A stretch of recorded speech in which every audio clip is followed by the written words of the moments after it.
Okay, so I'd like you guys to start off with a problem, teach you guys thinking. I know it's quite early in the morning. So let's do some conversions.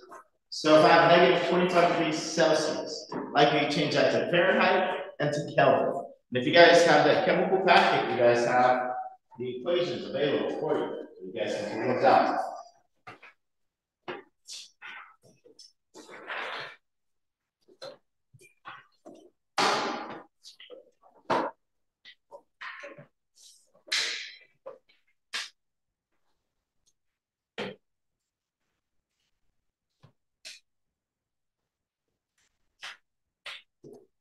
Actually, before we get started, let's see if we can remember the equations. Or if we can find them. Put it on the board. Okay. So if I want to go from Celsius to Kelvin, and what is Kelvin again? The degree Celsius to Kelvin.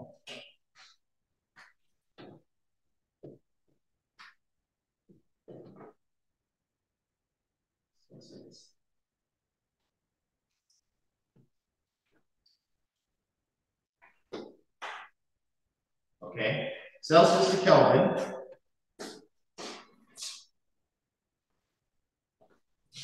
How would I do that? Anybody remember? Celsius equals Kelvin plus 2. You mean Kelvin. Kelvin. Kelvin. Yeah, Kelvin. So temperature in Kelvin is equal to temperature in Celsius plus 273.15. Okay? If I was going to go from Celsius to Fahrenheit, how do I do that?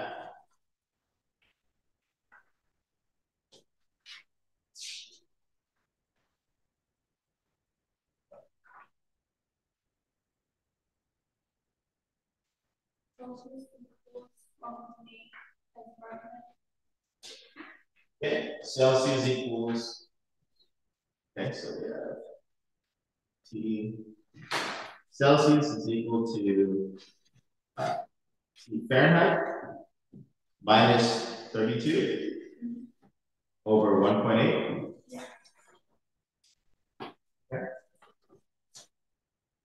Okay, so we use that equation, right? But actually, we flip it, so it'll be T Celsius 1.8 plus 32 is going to be equal to Fahrenheit. Okay, so now that we know that, that should be a piece of cake. So now all you have to do is plug in your numbers, right? What was that one? This one here? Yeah. Same thing that we have here, it's just flipped, right? Oh. So you just multiply this, multiply both sides by 1.8.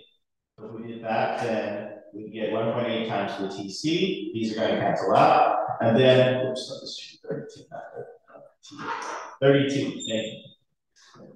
Okay, so, yeah, get out. So then all I did was bring the 32 on both sides, so that's plus 32 plus 32. So then it ends up adding 32 both sides. Yeah, coffee hasn't set in for me either. Okay, so let's see if we can do those problems. Now that you guys have the equation, right? Okay, so we're going to do those conversions using the equations that we have on the board.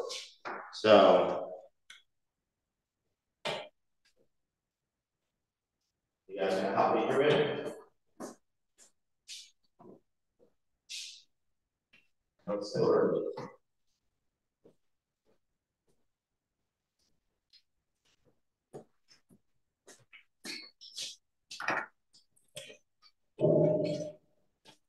Okay, so we have negative 25 degrees Celsius. So if I want to change that to Fahrenheit, which equation am I going to use? I'm going to use this one, or this one. So I'm going to use the first one. That's the Kelvin, right? So I'm not going to use that, right? Okay. So I'm not going to use that. Which one? TF. The TF. So we want to solve for TF. So we're going to use this one right here. So this is the equation that we're going to be using. Okay, so then all we have to do is plug in our values, right? So if we look at this, we have TF.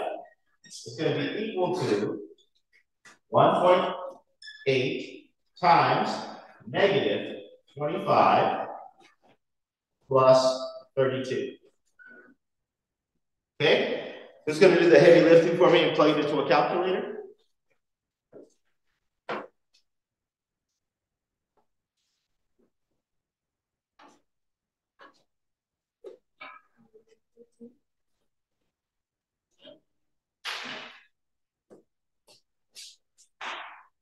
Negative 13. Point what? Point something? Or is it negative 13 perfectly?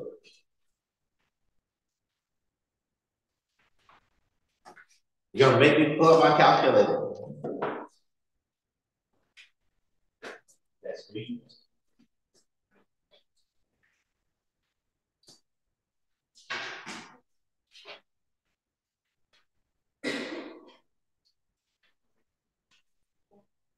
Goes first. Okay. So we have negative 13 for Fahrenheit. Okay. For Kelvin.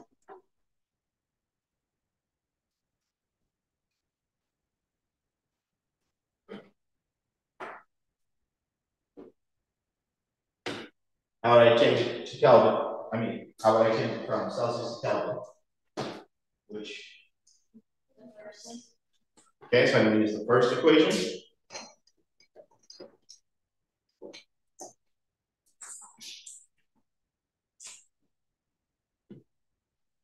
Okay, so then I have TK. It's going to be equal to negative 25 plus 273.15. Who's going to do the heavy lifting for that? 248.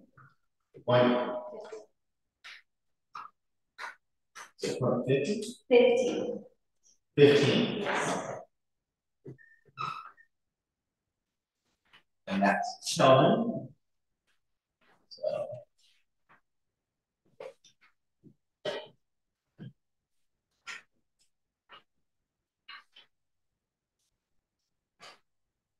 Okay, so if we're going from 105 degrees Fahrenheit to Celsius, then that's going to be what? Which equation am I going to use in that case?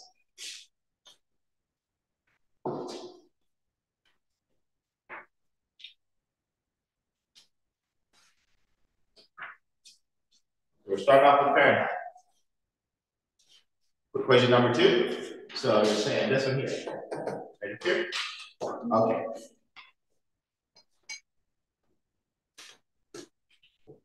That one? Okay.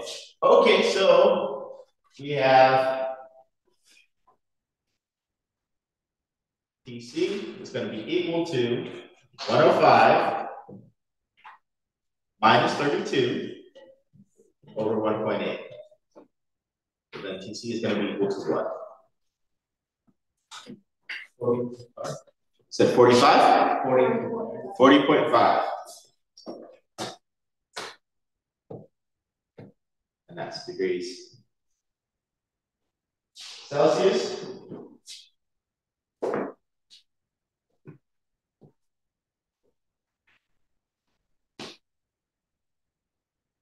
And then,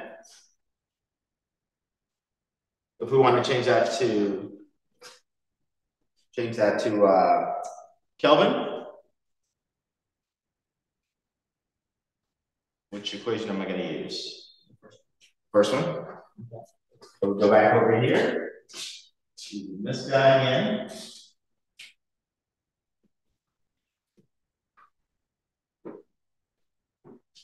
So in this case, we have TK is going to be equal to, so now our TC is 45 0.5 plus 273.15.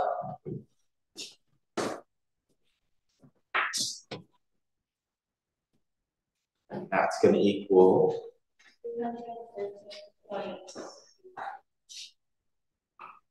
313.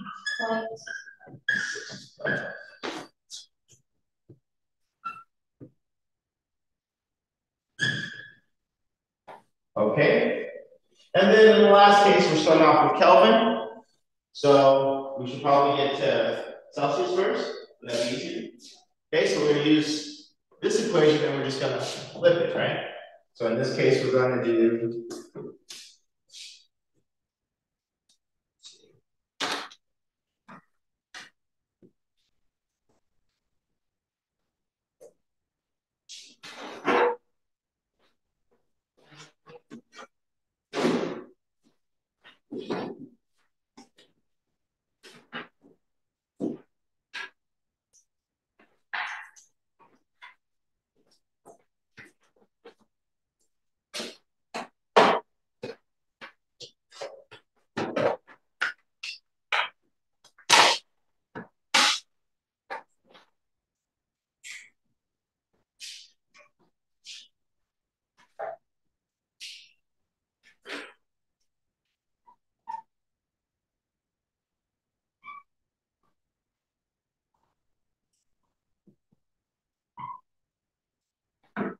okay, so now we have Kelvin, it's 364 minus 273.15. So TC is going to be equal to, yeah, part of it. 94.85.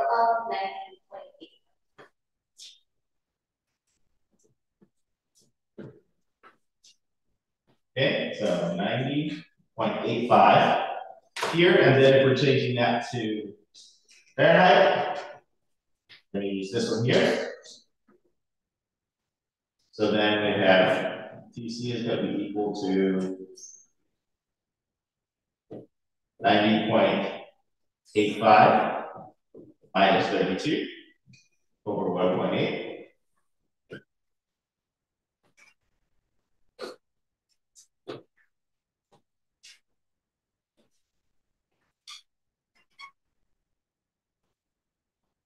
Then what do we have?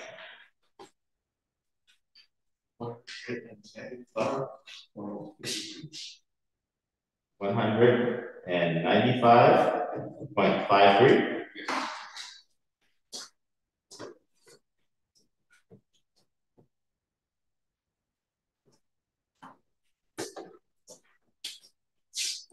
Questions? Concerns? Anybody want to give me cash?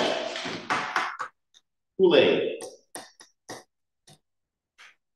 Okay, good. Let me go ahead and erase.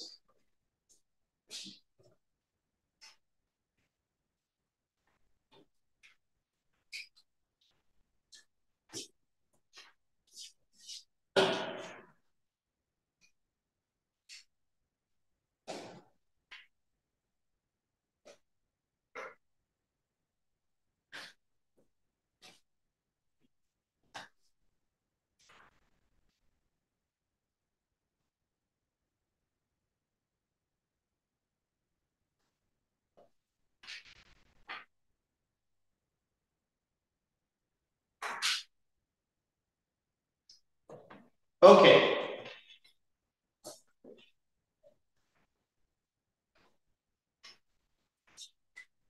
So sometimes we have to determine the change in temperature. So when we're thinking about heat, right? Heat is a form of energy, and it requires for us to look at the change in temperature. So then when we use that symbol delta, delta basically means change. Okay? That triangle, or this triangle here,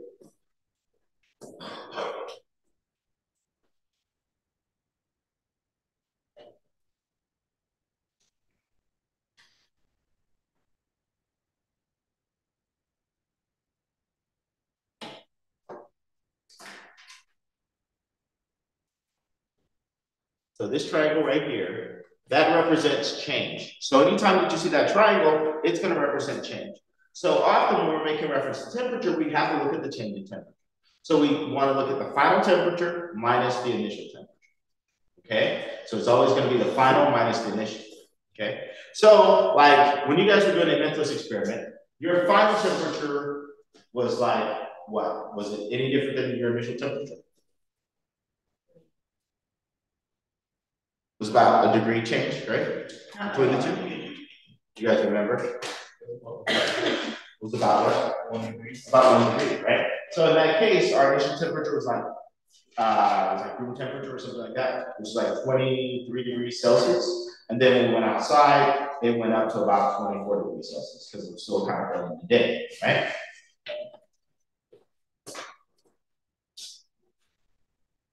So, what I'd like you guys to do is calculate the change in temperature. Determine the change in temperature when the water drops from 32 degrees Celsius to 6 degrees Celsius.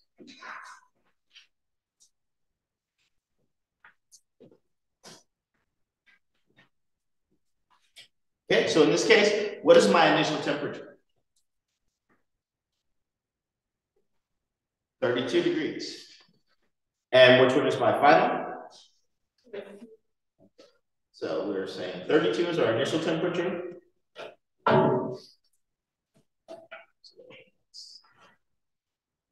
This is probably this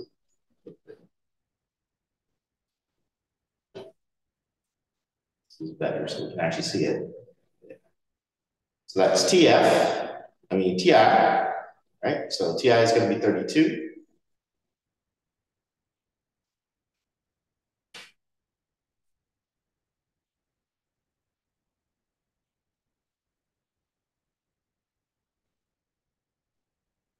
And then my TF is going to be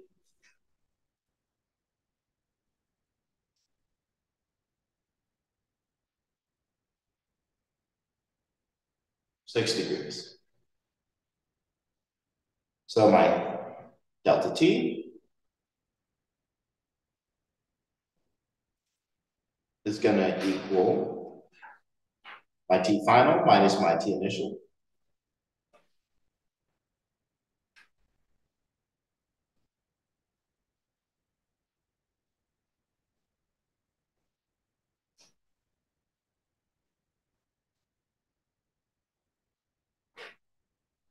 Six minus 32.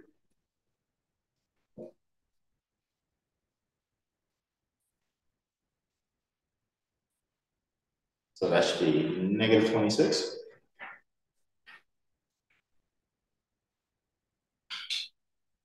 That unit per feet degrees Celsius.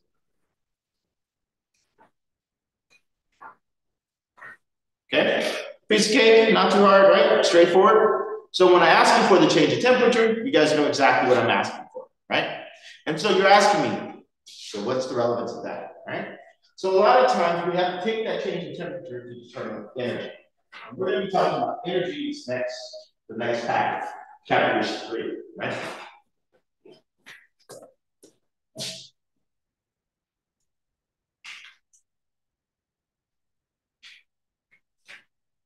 Before we talk about that, we need to talk about density. Before we talk about that, I need to talk to you guys about a couple of things. So, proportionality. So when we think about proportionality, we're saying something is proportional to each other.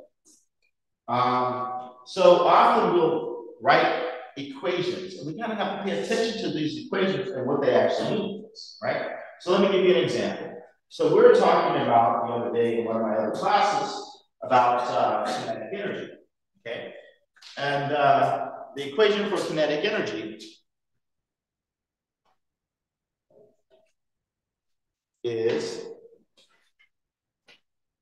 KE stands for kinetic energy.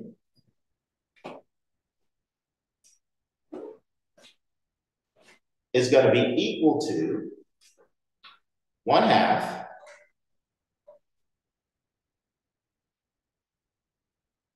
the mass times velocity squared. And in this case, just so you guys, KE equals kinetic energy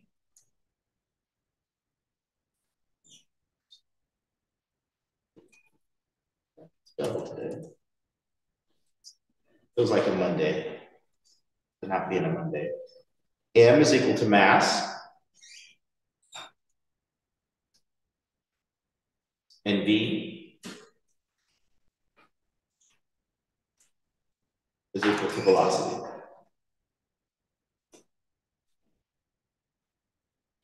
Okay. So what is kinetic energy, by the way? What does that word kinetic mean? Heard that term before? Anybody want to be a kinesiologist?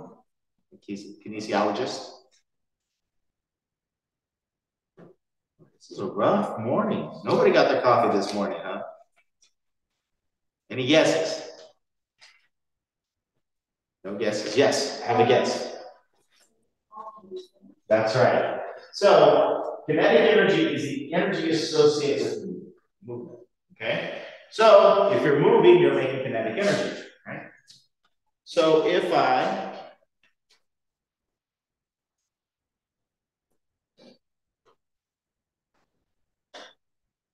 throw a ball at you, right? That ball is moving.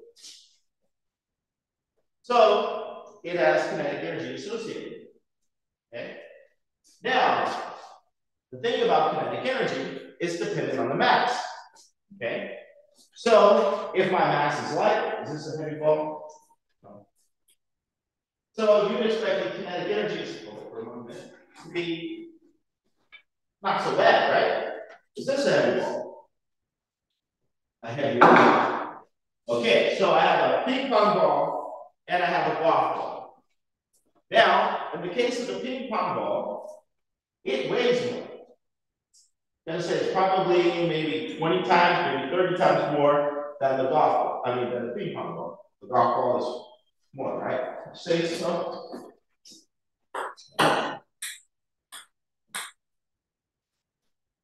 I'll put balls on the floor. Okay, definitely heavier, right?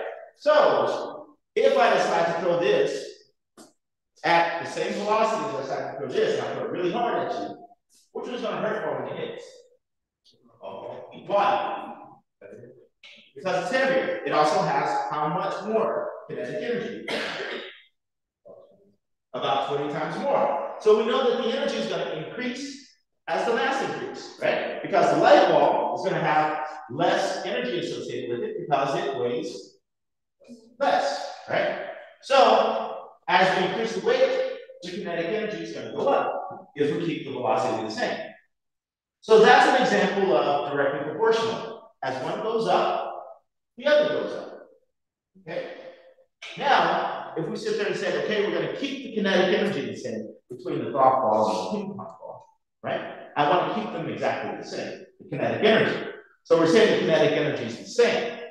Okay? So for us to keep the kinetic energy the same, what has to happen in each case?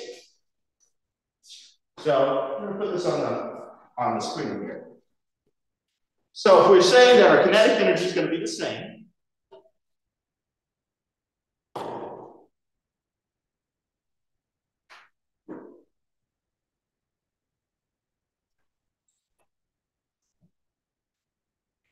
so we're going to keep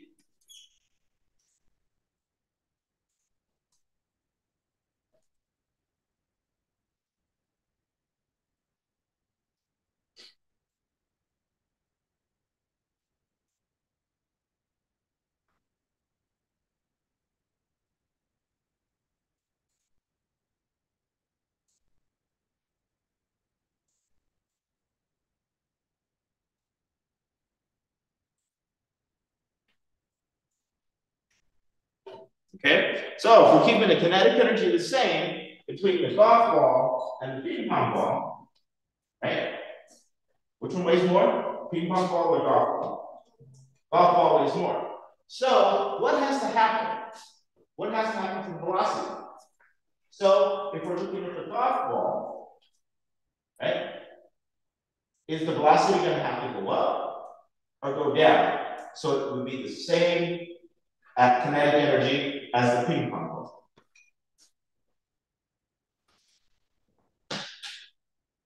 Has to go down, right? So in other words, I can't throw the golf ball as hard as I throw the ping pong ball, right? Otherwise, the kinetic energy won't be the same, right? So in that case, if we think about it, as the mass went up, what happened to the velocity? It went down. So that would be an example of it being indirectly proportional or inversely proportional. So things are going to be either directly proportional, meaning that they go up together, or they're going to be indirectly proportional, which means that they go in opposite directions. Okay?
Okay? You guys understand that? You see how that works? Okay, so another way of looking at it is, if they're both on the same side of the equations and they're being multiplied by each other, so those guys are going to be indirectly proportional. If one is divided by the other, those are going to be directly proportional. Okay, so in the case of mass and velocity, those guys are indirectly proportional to each other. If one goes up, the other one has to go down, if we're maintaining a constant kinetic energy. Okay, so I'm going to put up another equation.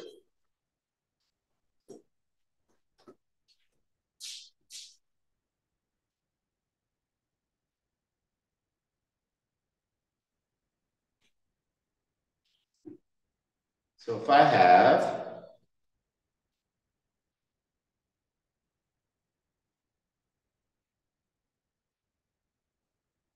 PV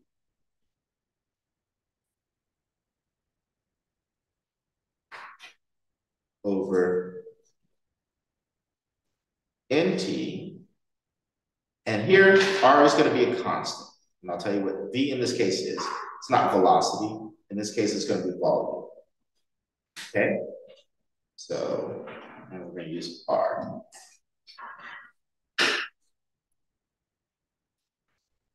Okay? So we'll type in what everything is.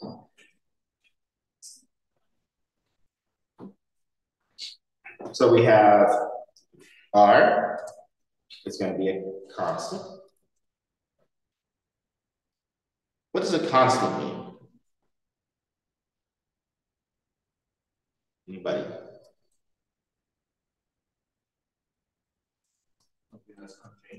That's right. So a constant means that it isn't changing. Okay? So it's always going to have the same value associated with it. T is going to be temperature. P is going to be pressure.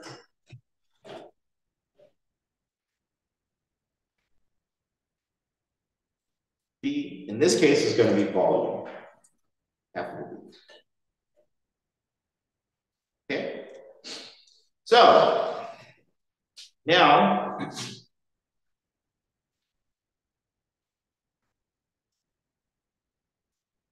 if we look at pressure and volume, right? And we're keeping, in this case, we're going to try to keep our constant. And then we're going to say that we're not going to have an effect on, oh, I forgot to put in is number of moles. And you're gonna ask me what the number of moles are, right? Number of moles represent quantity, okay? And we'll talk about that here in a minute. So N equals number of moles.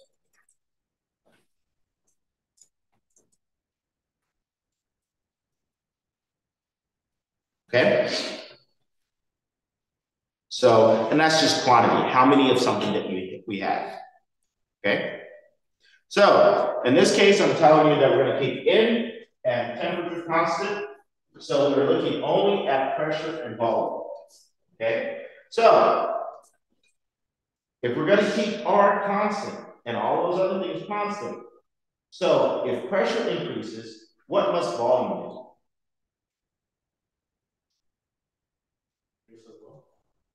Sure. But we're trying to keep R constant.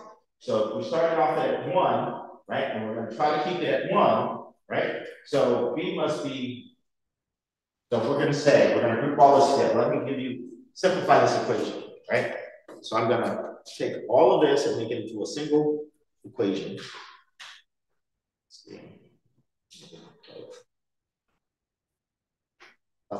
Help you visualize this. Right. We're going to take all of this here, and we're saying all of these right now are going to be constant for this case. So we're going to give it a K. We're going to make it K. We're going to say K is equal to PV. Okay, so in other words, we're saying the number of moles are going to be constant, the temperature is going to be constant, and R is always going to be constant. Okay, so now let's make the assumption that K has a value of 1. Okay, so our K is going to be equal to 1.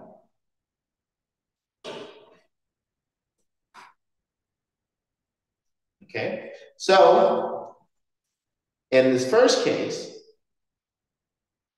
so we'll say, we'll put this up here. These are our values for P, right? So if we say P is 1, what must V be if K has to equal 1?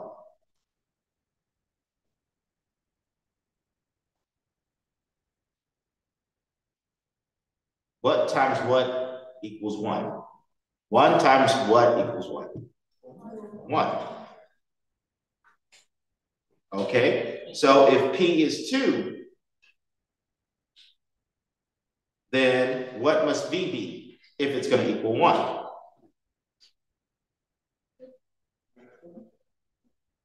So you're saying 2 times 2 is equal to 1? What was that? What did you say? No, it's multiplication. We're doing multiplication. So if you have P, V, that means it's multiplied by each other. What must I multiply 2 by so it equals what? 2 times 2? 2 times 2 is 4. What was that? You said 1? 2 times 1. What is 2 times 1? 2. We're trying to get 1.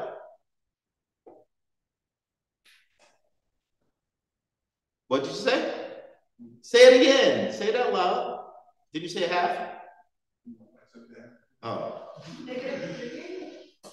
Okay, so let's see. We're going to do some math here, right? So you guys are just throwing numbers out here. So we have -3 times 2. What would that equal?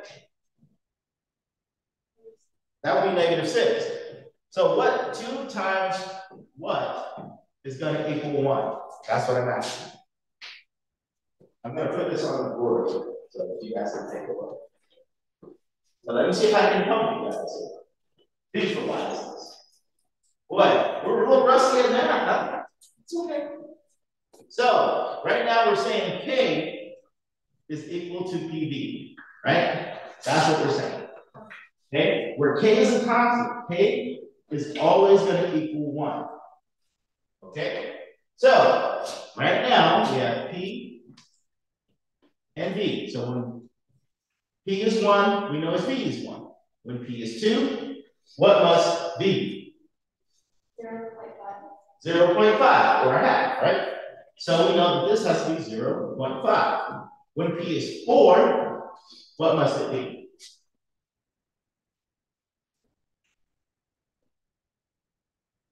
Okay, so we're saying, now this is what we're saying. 2 times 4 is equal to 1. Is that true? Is that true? No. 0.25. So the way that we figure this out, let's look at this, right? It's just using algebra, okay? So we're going to put in 1 here, right? So in this case, if we put in 2, we're solving for b, right? So then you just divide this by 2 to get rid of it. Divide both sides by 2. So the 2's cancel out, you're left with 0.5, right? So when it was 4, it's 4 times b is equal to 1, right? So then that's just 1/4, which is equal to 0.25. You guys see that? So if it was 10, what would b?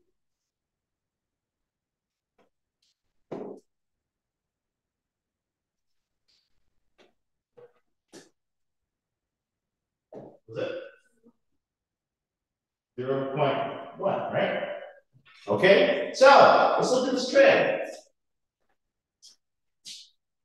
As pressure went up, what happened to the volume? It went down.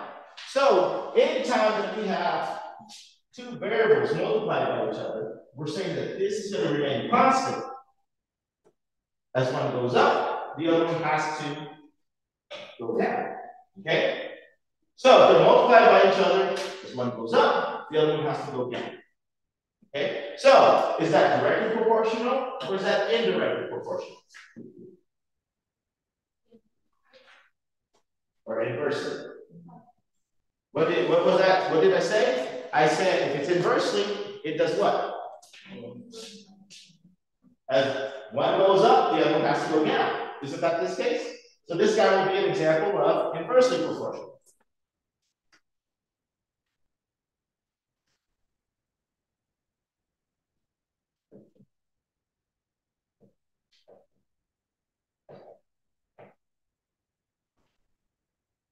Right. Damn, Dr. Henry, you're making me get rid of some of these cobwebs I have on my head. It's been a while since I did this.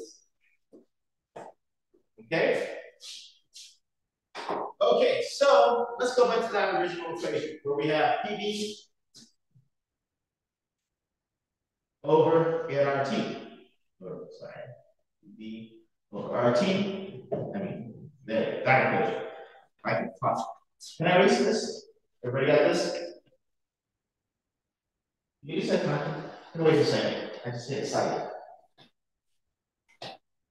Can't control myself.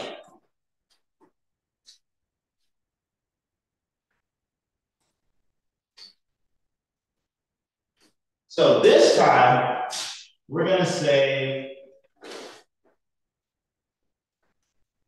these are all going to be held constant. Okay? So we're going to use K as our constant, and then we're going to say it's equal to VT.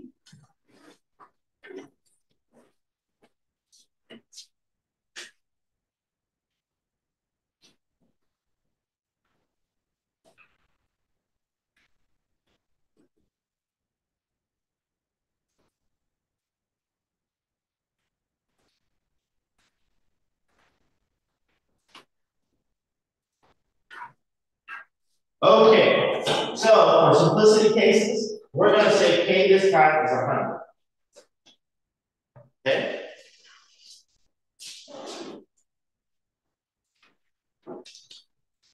Okay, so our K is going to be equal to 100. Okay, so let's assume that we have 10 degrees Kelvin. So then what must V be if the temperature is 10?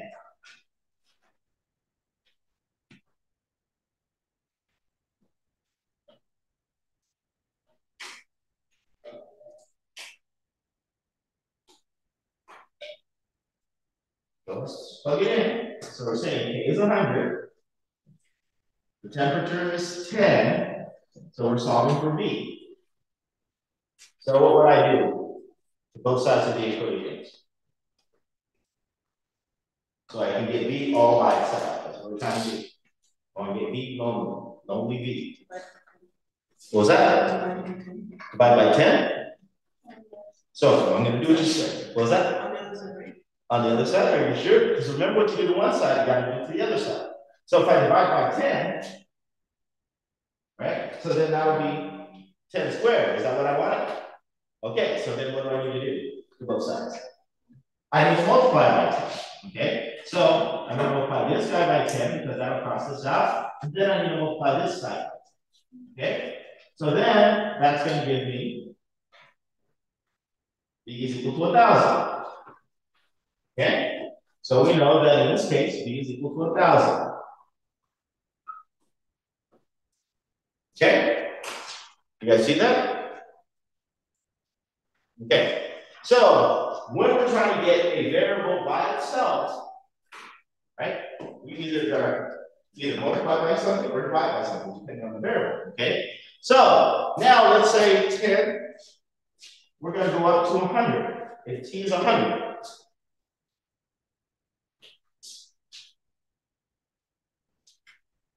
Okay, so if t is 100, now all I'm going to do is, A is going to remain the same. We're just changing our t in this case. So we're putting 100 in for t. Okay, so then my v is going to be what? Okay, it's going to be 10,000. So v is going to equal 10,000. Because then all we're doing is just bringing that over and multiplying that. Okay, so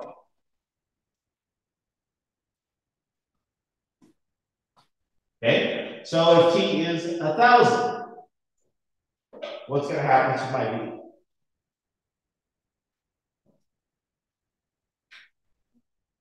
What's that? It's going to go up to 100,000, right? Okay, so we have this is our equation that we're looking at, right? Now, look at that equation. As the velocity, as the temperature went up, what happened to the velocity? It went up, right? So is that indirectly proportional or inversely proportional or directly proportional? So this guy would be directly proportional. So when we have the variables, our variables, these are the things that are changing. So when these things are changing, right, they're variables and they're over each other, they're always going to be directly proportional.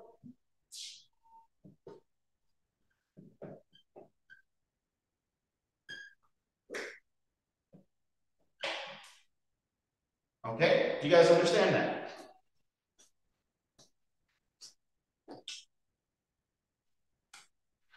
Okay, so then that brings us to density. Everybody got this written down? Okay.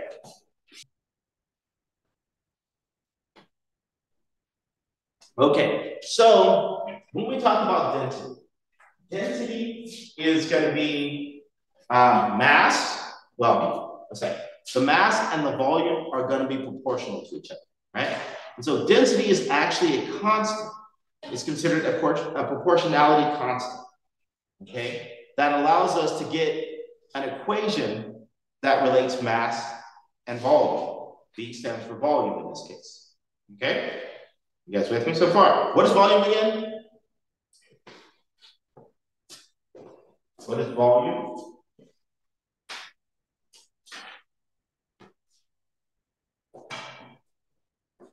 Water bottle has 500 milliliters. Milliliters is the volume. So what does that represent for us? What's that? Not the mass. No, the mass is how much something weighs, right? It doesn't weigh 500 milliliters. It's the, what? What is volume occupying? Here's another way of calculating the volume of something. You guys remember? How do you calculate the volume of a cube? my cube. How would I calculate the volume of this cube?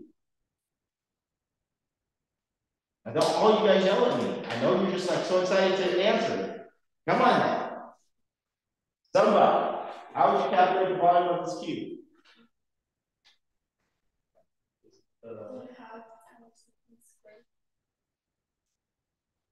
Not 1/2 times something squared.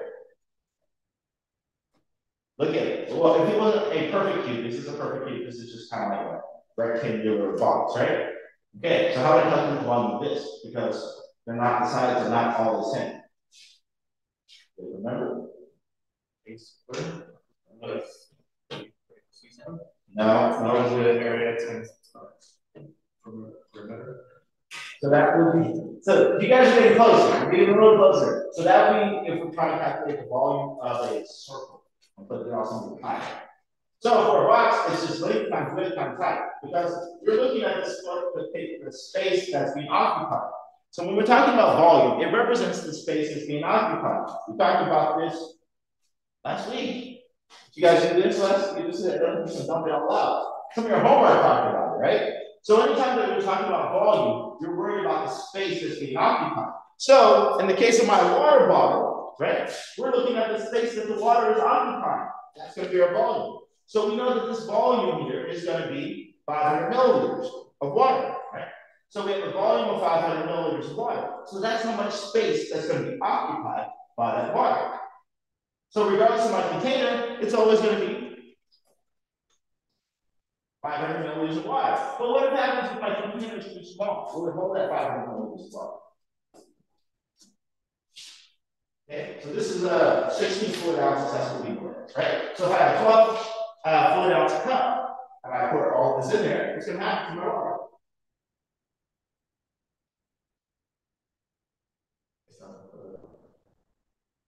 12 fluid ounces compared to 16 fluid ounces.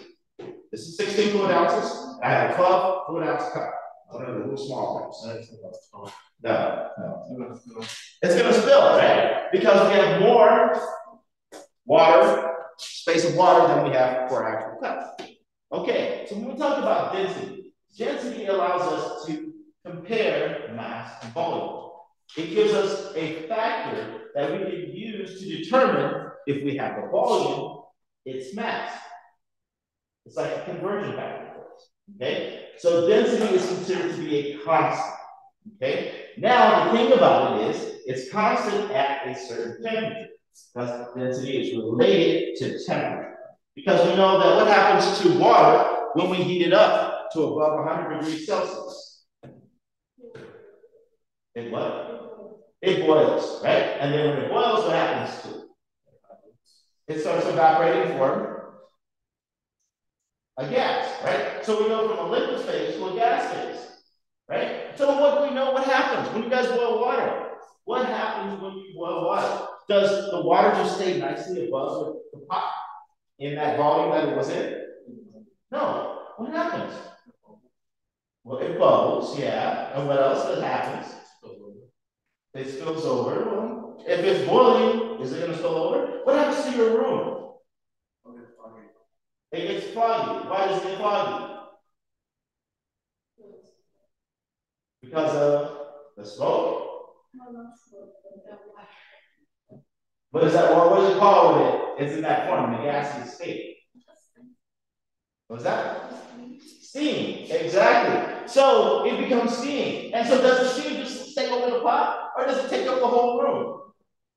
It takes up the whole room because of the property of gases, right? It's moving around. It's moving around really fast. We're going to talk about this in just a second, so keep that in mind, okay? So since it's moving around, it's going to take that state. So when we're talking about density, it depends on the temperature. Does that make sense? Right? So the density of ice is going to be different than the density of a liquid, which is going to be different than the density of steam, right? But when they're in that state, when they're in the liquid state, it's always going to be the same. It's going to have that same value. Okay? So the density of water is approximately 1.0. Density of water is approximately 1.0. You're going to ask me, what? 1.0 what, right? Grams per milliliter. Okay? So you guys wrote that down, right? Because I said it, and I must say it because it's important. You wrote that down, right? My friends, here, you guys wrote that down, right? What is the density of water? Density of water is? What did I say? Somebody help me out. What's the density of water? Tell your boy to go talk to him later. No, I'll tell him. Tell him she's mine now. Okay. So, density of water? 1.0 grams per milliliter. Okay? Let's write that down.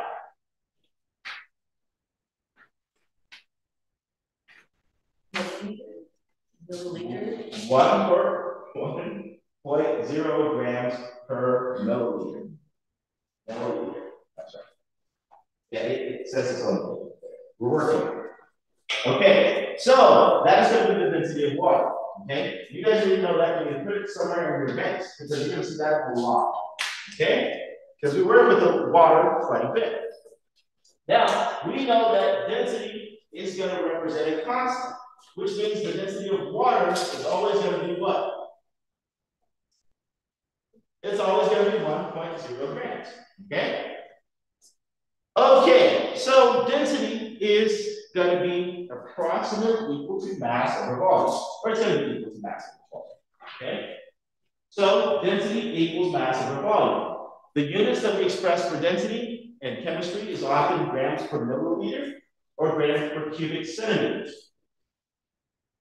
I already told you that it's dependent on temperature, which means that it's going to change.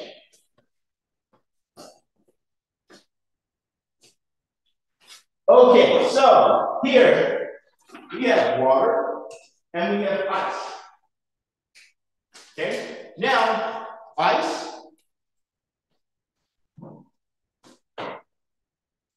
is a solid, right, for water.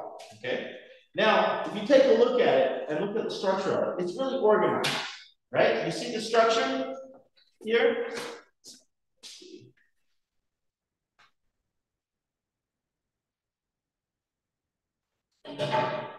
Did you guys see that clear structure? You see that little hole in the middle, right?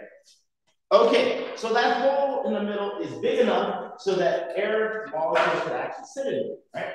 So they're not so compact like other solids will get very, very compact. Water is kind of a special case, right? It is a very particular type of solid. It forms this nice little crystalline structure. It's really organized, but it leaves enough space to leave a little bit of air in the middle.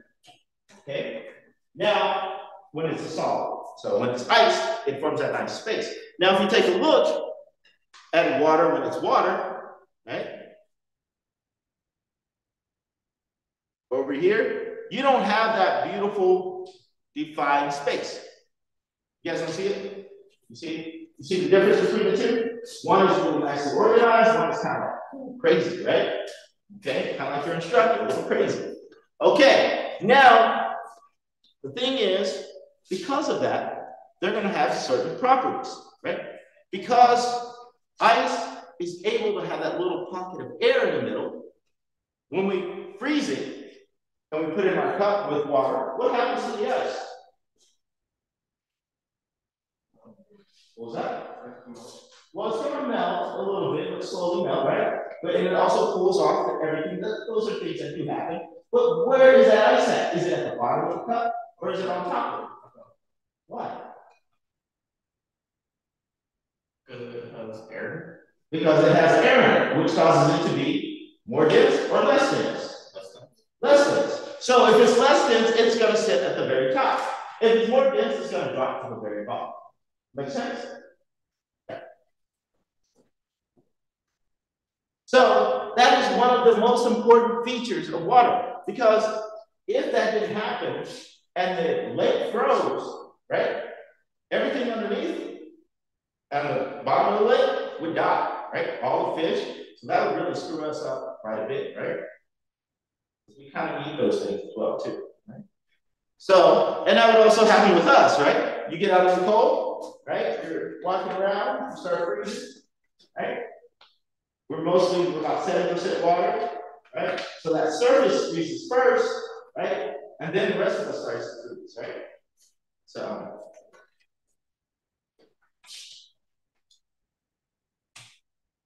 maybe I can get it to change.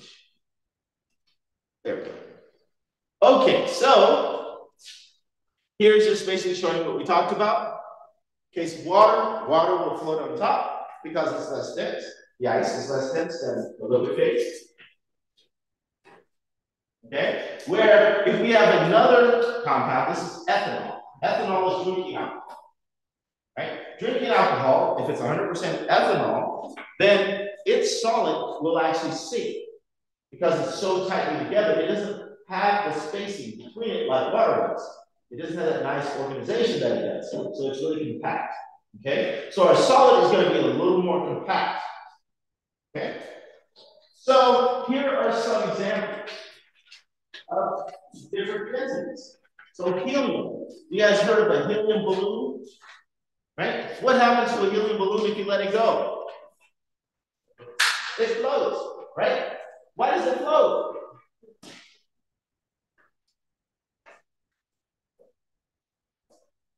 Okay, you got it. It has helium, so yeah, okay, you can say it because of the helium. That's a good answer, but I need a little bit more. Give me some thought into it. Why do you think it floats? Look at the thing that's beneath it. What's lighter there? Helium. And so what property of helium is lighter than air? The density. Because helium is less dense than air, guess what? It floats. They all float down here, right? Okay? So it floats because it's less dense. So if I have a piece of wood, lumber, so if it's pine, maple, or oak, what is the density of pine, maple, or oak?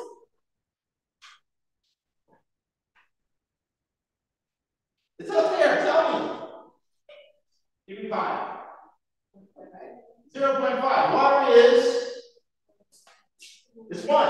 Okay, so if I make a boat of oak, what's going to happen? It's going to float, right? But if I make a boat that's fully of lead, what's going to happen? It's going to sink. Why? Because lead is more dense, right? It's a heavier density, right? So does that make sense?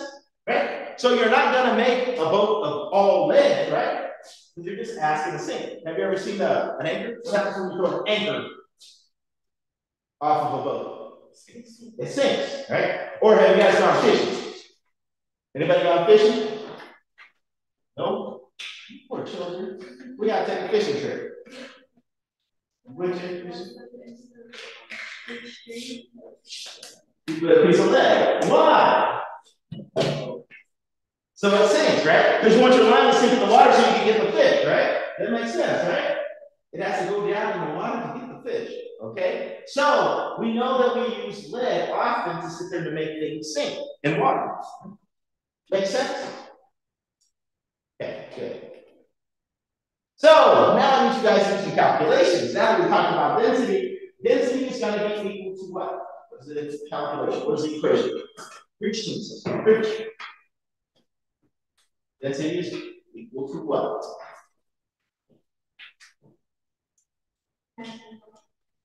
Mass divided by volume. That's right. So do that calculation for me. The question says the mass of 50.00 milliliters of sample of methanol is 39.59 grams. So what am I going to do?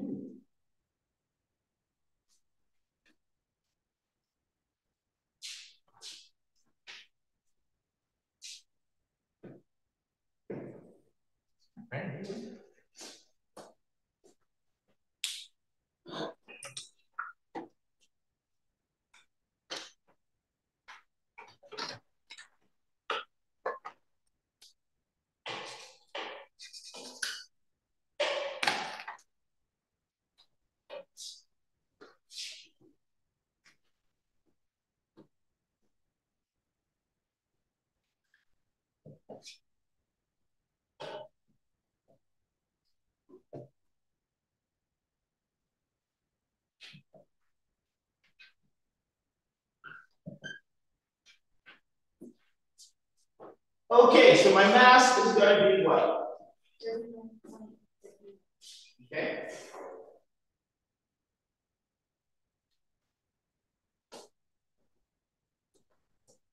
So mass is going to be 39.59. What units? Grams. And then my volume,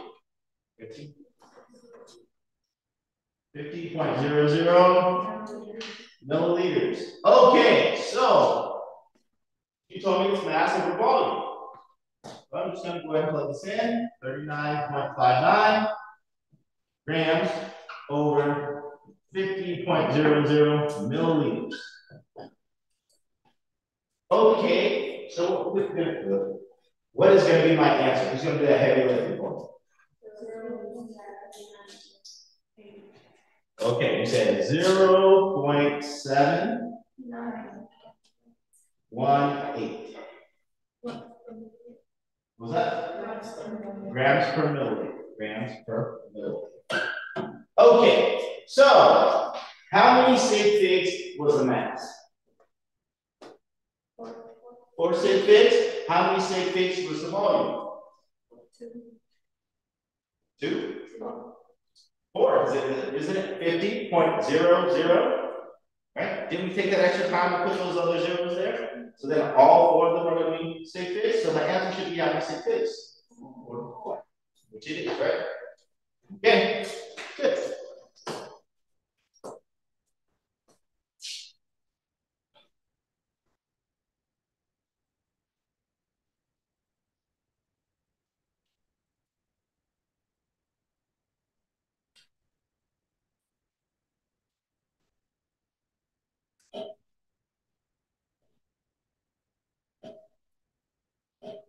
Okay, my next question. It says the density of a certain machine oil is 0.910 grams per milliliter.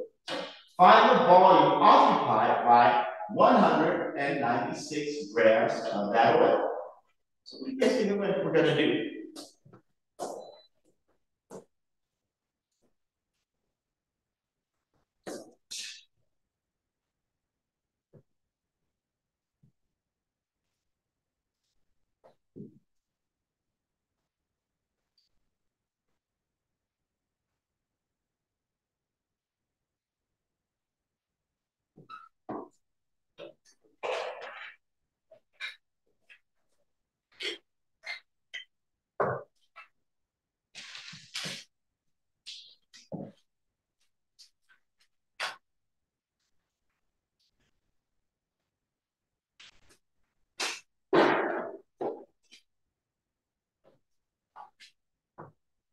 Okay, so can you guys help me out? What's given to us?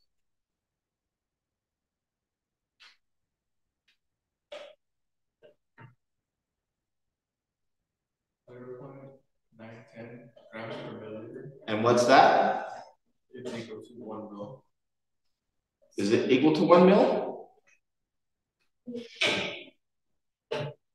So what is that number? That 0.910 grams per milliliter. What is that? So that's the density of the oil. So they're giving us the density, right?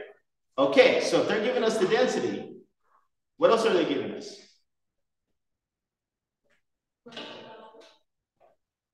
The what? We have grams of the oil, which is what? 196, which represents grams of oil represent what? Is it, the equation says density is equal to mass over volume. We know that we have the density divided by the density. What else do we have? We have the mass, right? We have the mass, okay? Because grams, we always know grams is mass, right? That's your weight. We think of it as weight. So when you see grams, kilograms, that's always mass. It's kind of like you're stepping on a scale. Okay, makes sense?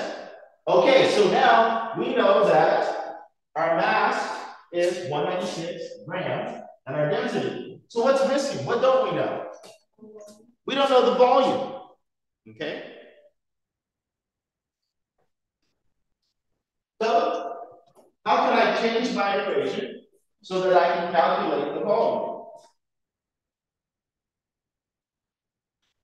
So we know that density equals mass over volume. I want to get volume all by itself. So how can I change this equation? Multiply. Okay, we multiply both sides by density. Use a different color.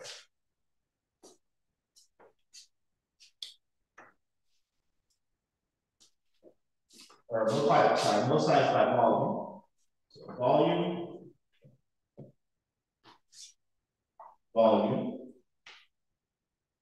Okay, so then in this case, the volumes are going to cancel out.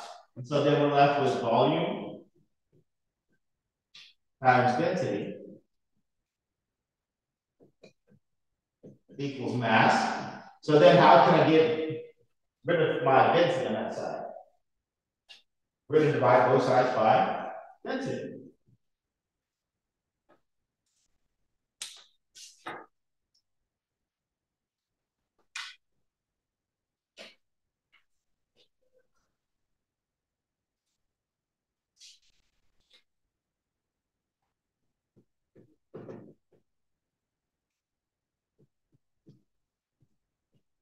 Okay, density cancels out. And so then we're left with just volume is equal to mass over density.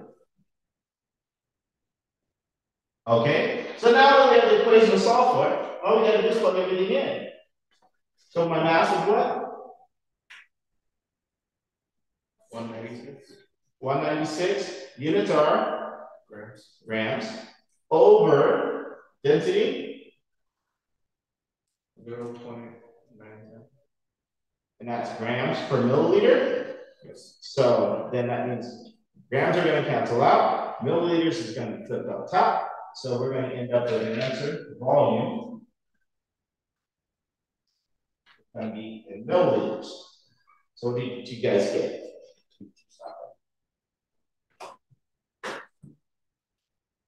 So 196 divided by 0.910. How many sig figs should we have? We should have 3, right? We have 3. Good. Questions? Concerns? Catch? Anybody want to give me Venmo credit? I'll take it all.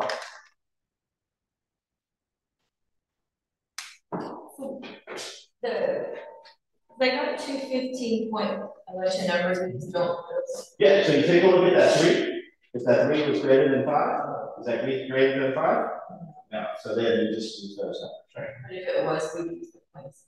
No, we round it up 216. to 216, okay? Because that's the reason why we're going to say figs, right? So we need 3 significant figures in this case. Okay, because both my mass is 3 significant figures and my density is 3 significant figures. Okay? Questions? No questions?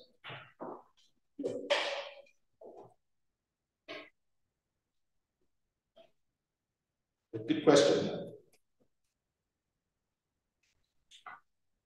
Okay, quantity. If I say I have a dozen of donuts, how many donuts do I have? 12. If I say I have a dozen pairs of shoes, how many pairs of shoes do I have? If I said I have a dozen of girlfriends, how many girlfriends do I have? 12, okay? Okay, so we know when we use the term a dozen, it means 12, right? We know that. Okay, so 12 is that quantity. Dozen represents quantity, right? It lets us know that it's always 12. And we could have 12 of anything, right? Okay? Now, when we talk about the mole is what we use in chemistry. And a mole is going to be equal to 6.022 times 10 to the 23rd of anything. Okay? So, if I told you I had a mole of pennies, how many pennies would I have?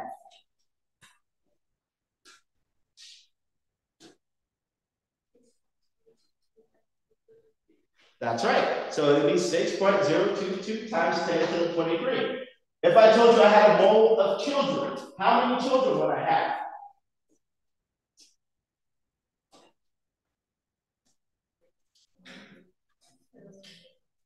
Okay, it's 6.022 times 10 to the 23, right? If I told you I had a mole of boyfriends, how many boyfriends would I have?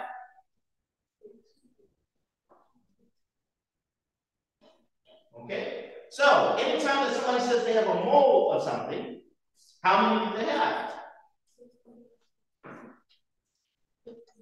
Okay, so a mole represents quantity, right? A mole was determined based upon carbon 12, and I'm going to show you that here in a minute. Carbon 12, you're right. What is carbon 12? Carbon 12 is an isotope of carbon. It's the most common isotope found in everything. Since everything is kind of based on carbon, they use that number to determine how many atoms were in 1 gram of carbon. So they end up determining, 12 grams of carbon, the mass of it. So essentially, 12 grams of carbon is going to be equal to 6.022 times 10 to the 23rd. This is called Avogadro's number. A lot of people say Avogadro's number. You need to know this number. It's very, very important. Okay? A lot of people say Avogadro's number, right? Avogadro's number. It looks like avocado, doesn't it? When you first look at it. When I first saw it, I'm like, oh yeah, definitely Avogadro's number, right? That's what I learned it as. Okay? So that is going to be a constant. It's always going to be that same value. When we talk about 1 mole, it's always going to make reference to 6.022 times 10 to the 23rd. Here it says 6.02 because there are 2 ways to write down the other 2. So 6.022 times 10 to the 23rd. And again, this was based upon 12 grams of carbon. That's how many atoms are in 12 grams of carbon. Now think about this, okay? I want you to think about this. Think really hard. That's a lot of atoms, right? What do you say? Okay, so I'm going to ask you guys a question. If I gave you a mole of pennies or $6 trillion, which one would you take?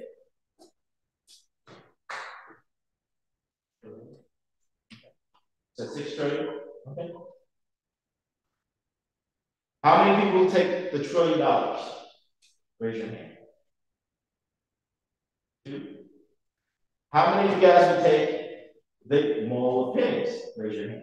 Now you gotta vote. You're getting money either way, right? So if you're getting free money, you're gonna argue for free money, you know? 1, 2, 3. Okay. So the rest of you guys don't want anything, huh? Okay, I see how it is. I won't give you nothing. Fine. Not a dime, not one single dime. Okay. So let's do the math.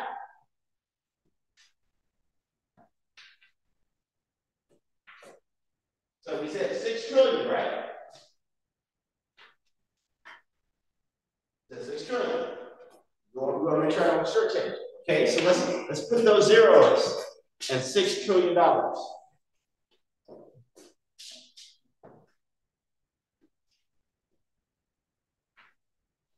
Okay, so that's 6, 0, 0, 0, 0, 0, 0, 0, 0, 0, and 0, 0, 0.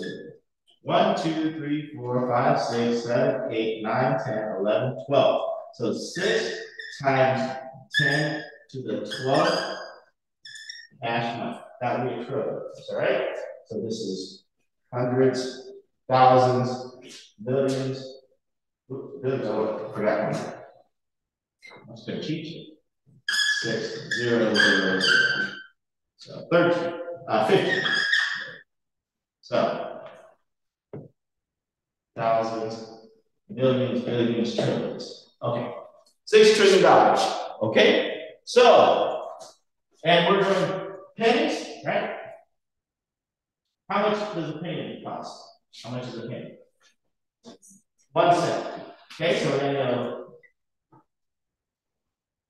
so if we have 1 moment, and this is the abbreviation for a moment, and we know that 1 mole is equal to how many? What is the unit? 6.022 times 10 to the 23rd. And then 1 mole of pennies. We know that 1 penny, so make this pennies. 1 penny is how much? 1 penny is equal to 1 cent. So then that's 0.01 cash money. Is that right? Okay. So then our answer would be for the cash money 6.022 times 10 to the, so that would be 2, so 21. Okay, so you guys can compare. That's 6, 1, 2, 1, 0, 2, 2, 5, 6, 7, 8, 9, 10, 11, 12, 13, 14, 15, 16, 17, 18, 19, 20, 21. Okay. Which one is big? Let's see if I can copy out here.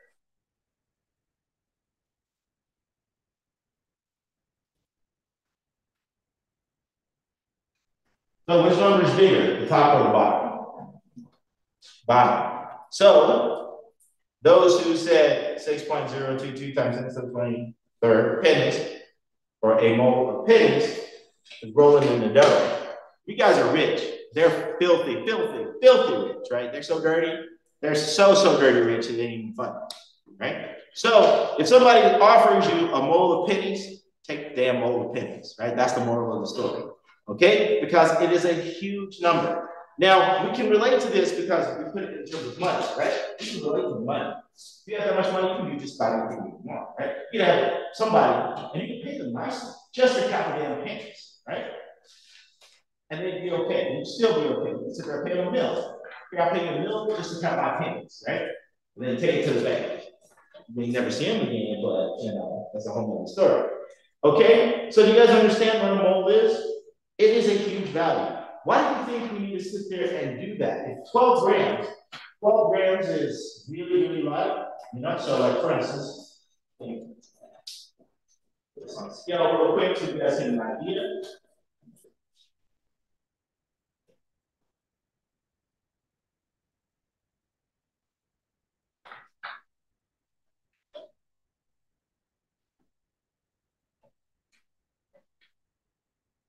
Okay, so this is 11.72 grams. Okay? So it's about 12 grams. Okay? Now, 12 grams of atoms, right? That's how many different atoms that you have. 6.02, actually, we add 2 more zeros to that, right? 6.022 times 10 to the 23rd. That is made up of that many atoms, right? Of carbon. 12 grams. Roughly. That is a lot, right? Because we can't see an atom. Can you see that? Can you see that? Can anybody see that? Let me know. If you can, we're going to make a lot of money. A whole lot of money. If you can see that, well, we'll be rolling in the dough, right?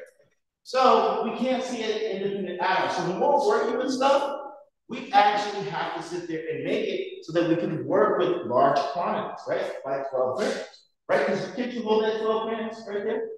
Easily in your hand, right? So you can sit there and weigh it on a scale, right? So we have to work with a large quantity to do stuff with it so that we can visualize it. Because otherwise we won't be able to see it. Does that make sense? Okay. I'll get my marker from you.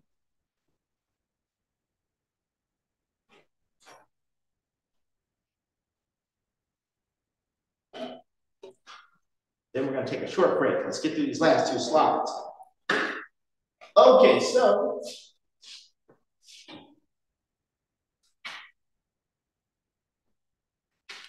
A sample consisting of 0.25 moles of ammonia has how many molecules? How many ammonia molecules? Okay? So how would I do that?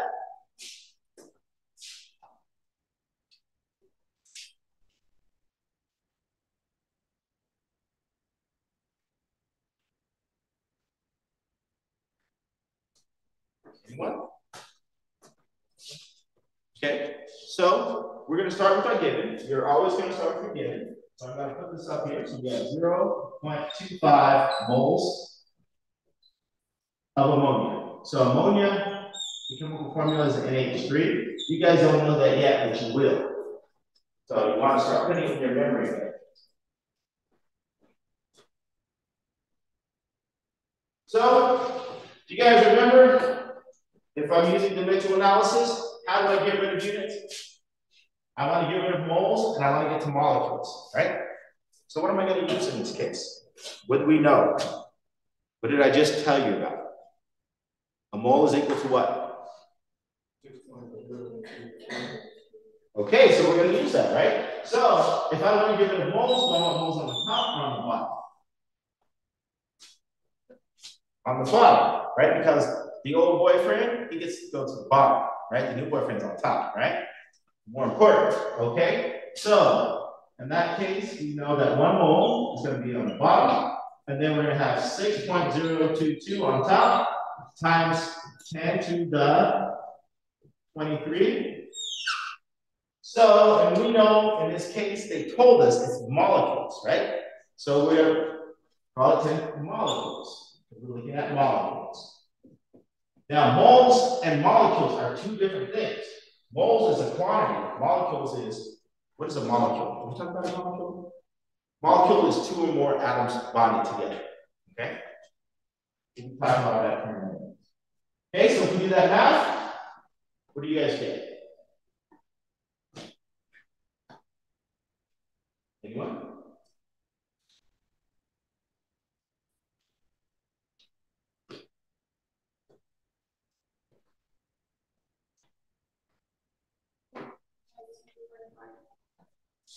One 1.5055 times 10 to the 23 molecules. Okay, so we started off with how many significant figures?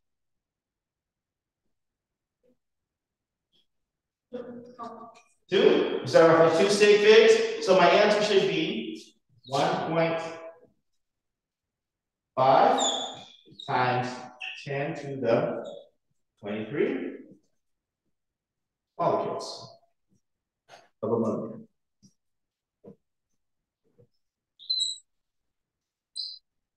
Okay, you see I box that answer?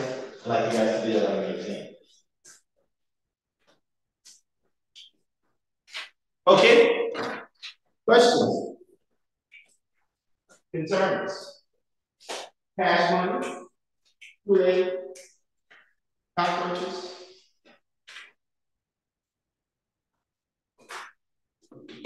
I'm still waiting for our cake too. I don't think I forgot.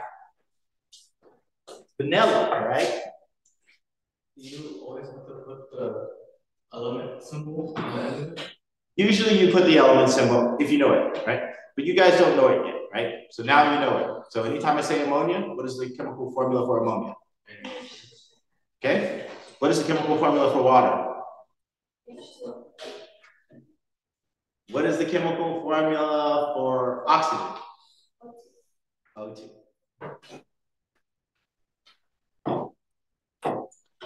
Matter and energy.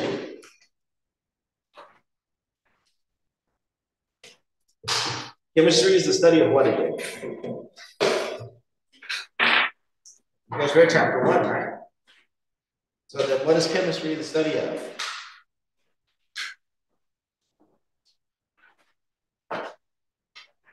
Now all you guys are yelling at me. Let me give you a hint. One of the words is on the board. The study of molecules. What is it? Matter. Matter. Yes. Chemistry is the study of matter, right?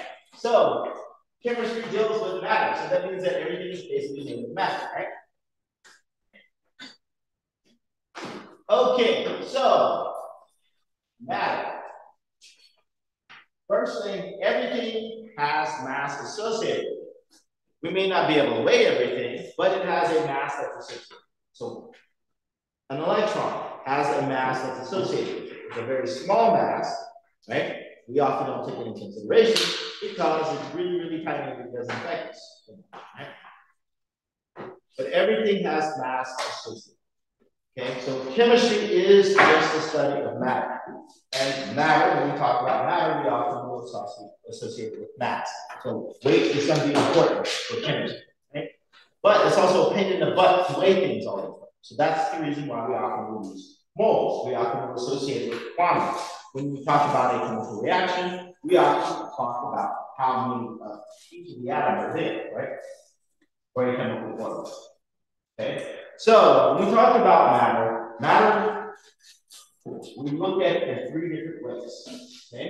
One of the ways that we look at matter is macroscopic. Macro, what does macro mean? Is that prefix? Large, right? So macroscopic basically means it's so large that we can see it with our eyes, right? You can see me, right? So I'm big enough that you guys can see with your eyes, okay? Okay, so microscopic means what? It's tiny, yeah, really tiny. So it's so tiny that we can't see it with our eyes. We have to use a microscope. So usually we're making reference to a light microscope. And then the last one is particulate. Particulate is so small that you can't see it with your eyes, and you can't see it with a normal microscope, right? You have to use a specialized microscope to see it. So that would be like a scanning tunneling electron microscope, something that you see at a very small level, right? So if you guys take a look at it, you have macroscopic, microscopic, and particulate. When we're talking about a molecule or an atom, that's going to be our particulate. You guys, can you handle a single molecule or an atom with your hands? Visually move a single molecule of water? No, you can't, right? So we're going to be working on things in a macroscopic level, right? Not even a microscopic, but a macro. So it's big enough so that we can actually handle it and visualize it. Can you handle this bottle of water?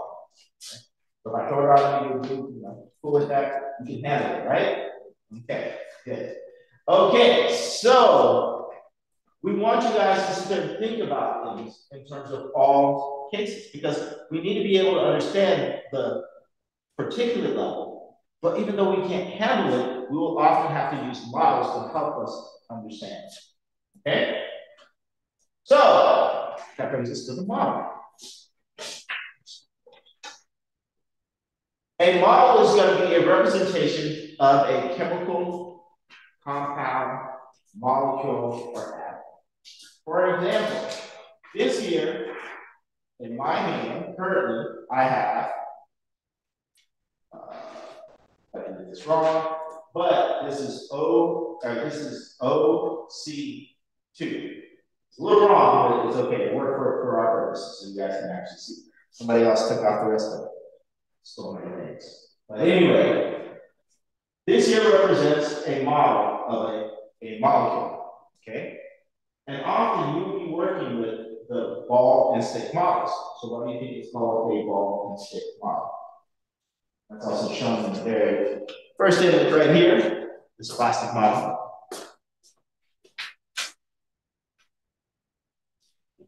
Right. Okay, so, and the figure on the board, this here is called methane. Methane's chemical formula is CH4. So the very first one is a simple drawing. The second one is a model, right? So we will often use the ball and stick model to represent things so that we can visualize it. We also have a space filling model. The space filling model kind of shows us what the molecule will look like when it interacts, and then the last one is a combination of all of them. Okay? Now, it's important for us to understand this so that we can sit there and make the different compounds that we're working with. Okay?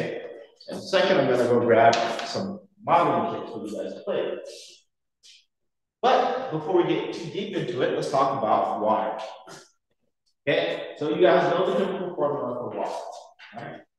So when we talk about a model, we're talking about its chemical formula. So we use symbols to represent, right? So water is H2O. So that tells me how many hydrogens do I have? How many oxygens do I have? Okay, so I know I have 2 hydrogens and 1 oxygen. So that is going to represent my chemical compound. Okay, now a compound is going to be composed of 2 or more different atoms.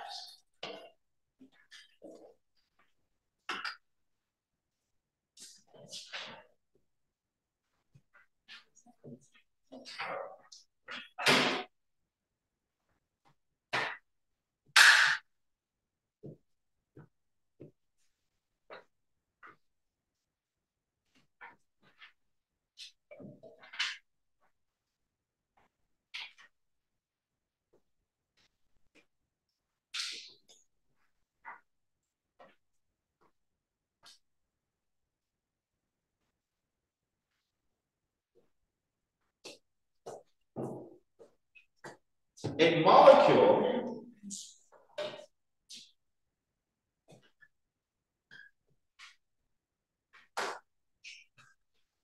is going to be 2 or more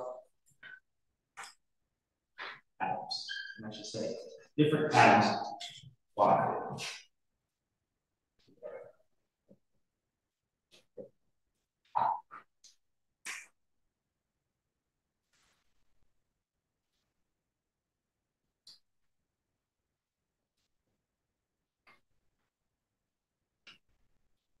And then an element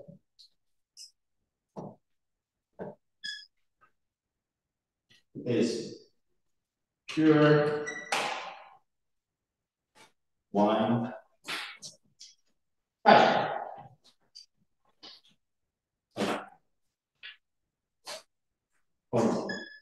Okay, so let me give you an example. So I told you that we use the symbols. You guys are all familiar with the periodic table. Those symbols are on the periodic table. And it's important for us to understand what those symbols mean and how to write them. If we write them wrong, it means something entirely different. So let me give you an example. If I have capital P and O, if you guys can go to P table, capital P and lowercase o.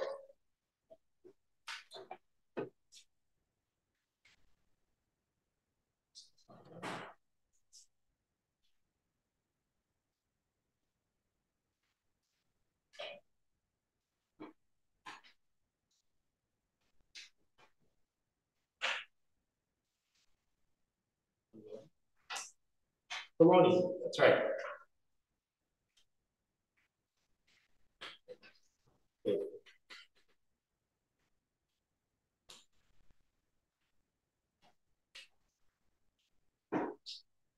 Capital P, lowercase o, right there's polonium.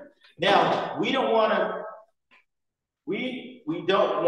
to make a mistake when we're talking about polonium and write down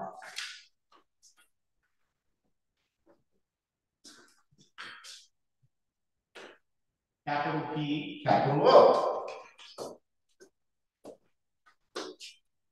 Okay?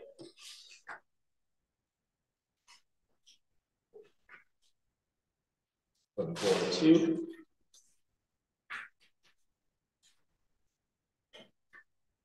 So we got PO versus PO. Okay? Now, capital P, capital O, that is a compound, or it's a molecule, right? Where polonium is an element, okay? Or we could say it's an atom, okay? So capital P, capital O is a bonded compound. It's called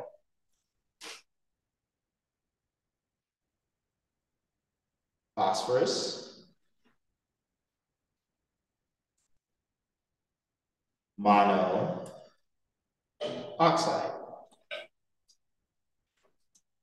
Okay? Now, they behave differently. they have different characteristics. They're not the same thing. So we want to make the distinction. If I can write capital P, capital O, I want to make sure that I'm talking about phosphorus monoxide, where PO is going to be something entirely different. Do you guys see what I'm talking about? You see how they're different? You see how they behave differently? Well, polonium is radioactive, right? And it's known to sit there and decay at a very medium rate. And so it also causes birth defects in children and stuff like that. Where phosphorus monoxide is a toxic gas, right? Which will kill you almost instantly. It's not radioactive, but it almost instantly kills you. So very distinct characteristics. They have different things. Phosphorus oxide is very reactive. Polonium is radioactive. It'll decay, but it doesn't have to be as active as the phosphorus monoxide. Okay? So when we're talking about the chemicals, it's important for us to use the appropriate symbol, right? There's a tendency of students to do stuff like this. We'll be talking about oxygen. They'll write just instead of capital, right? And we read capital O2. We haven't talked about your monoatomic ions. We'll talk about that in a minute. But when we're talking about oxygen or oxygen gas, it's typically written as, I'm going to write this out, subscripts.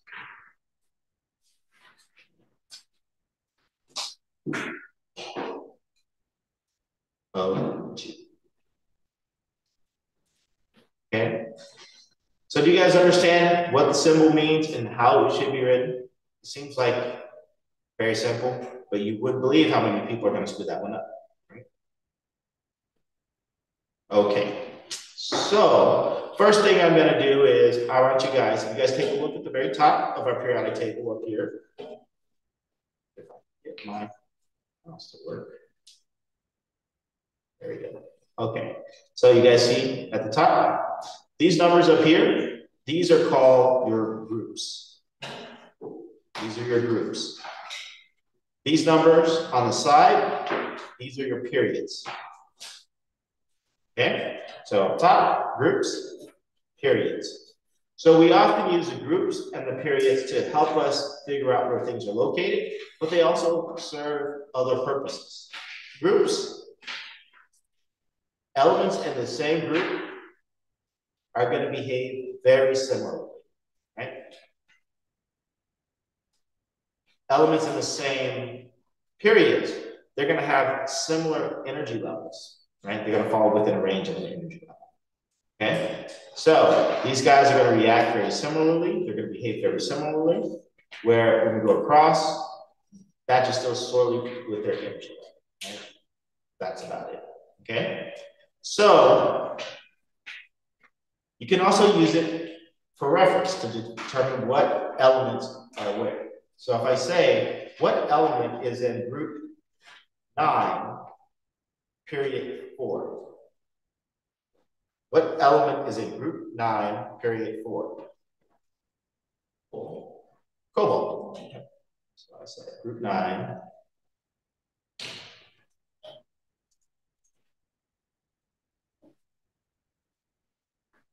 Period 4. We know that that's going to be cobalt, right? Now you notice I didn't write it capital C, capital O, because then that would be what? Carbon and what? And oxygen. That'll be carbon and oxygen. It'll be a compound that's made up of carbon and oxygen. We call it carbon monoxide, okay? What about,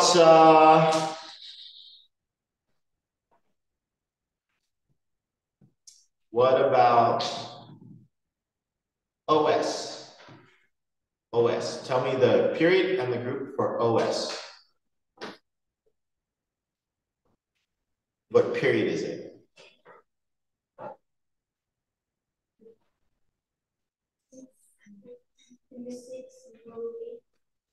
So OS is in period 6.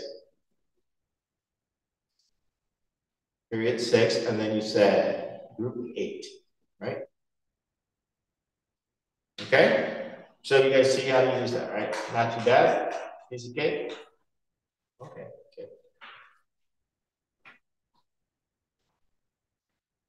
Okay, so now when I talk about compounds and molecules, right? A compound is going to be what again? What is the definition of a compound? Two or more different atoms. Okay, so my examples are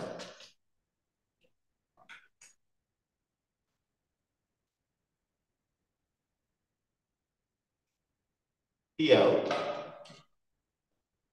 capital P, capital O, capital P, lowercase o. And let's do, okay, NaCl. Okay, so the first one, is that a compound? PO, capital P, capital O. So it's a compound.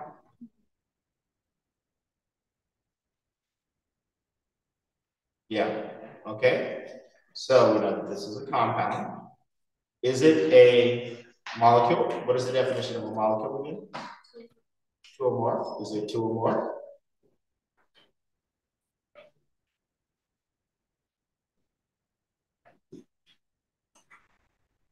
Is it two or more? Is it two or more atoms there? Yes. So then it's a molecule as well.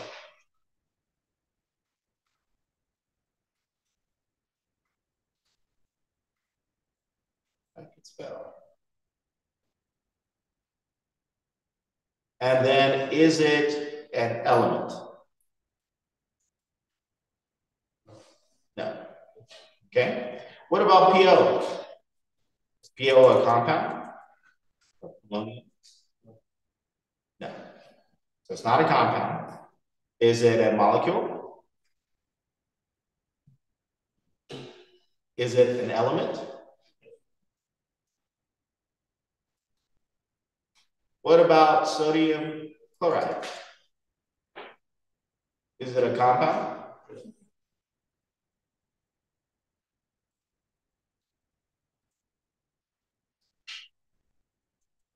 Molecule? Element? Okay. What about O2? Write that down.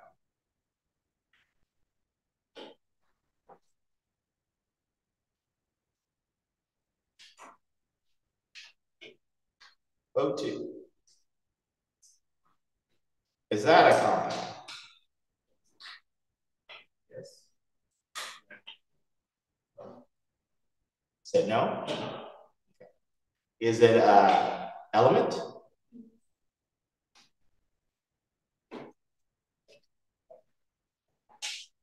Is it a molecule?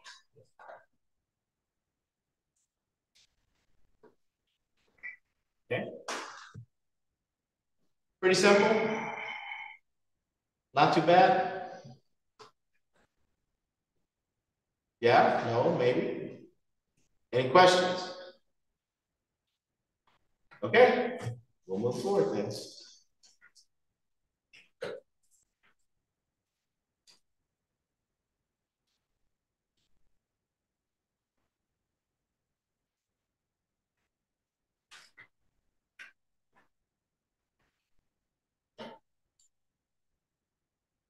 Okay, so the next thing we want to talk about are the states. So there are three different states of matter. We have, what are the three states? You guys remember? Solid, liquid, and gas. So those are the three states. Now, the difference between the states deals with the amount that they move, right? So we know that each of the states are composed, they can be composed of small molecules or small atoms, right? So their state that they're in is going to affect the movement, okay? So the kinetic molecular theory basically deals with, what does kinetic mean again? movement, right? So we know that kinetic basically means movement or motion, right? So kinetic molecular theory means the movement of molecules, right? The theory about the movement of molecules. And all it is basically saying is that as temperature goes up, molecules move faster, right? As temperature goes down, molecules are moving slower. So think about ice. So do you guys think the molecules of ice is moving faster or slower? Slower. We'll say relative to water. What about water? Is that going to be moving faster than the ice? Okay. What about gas?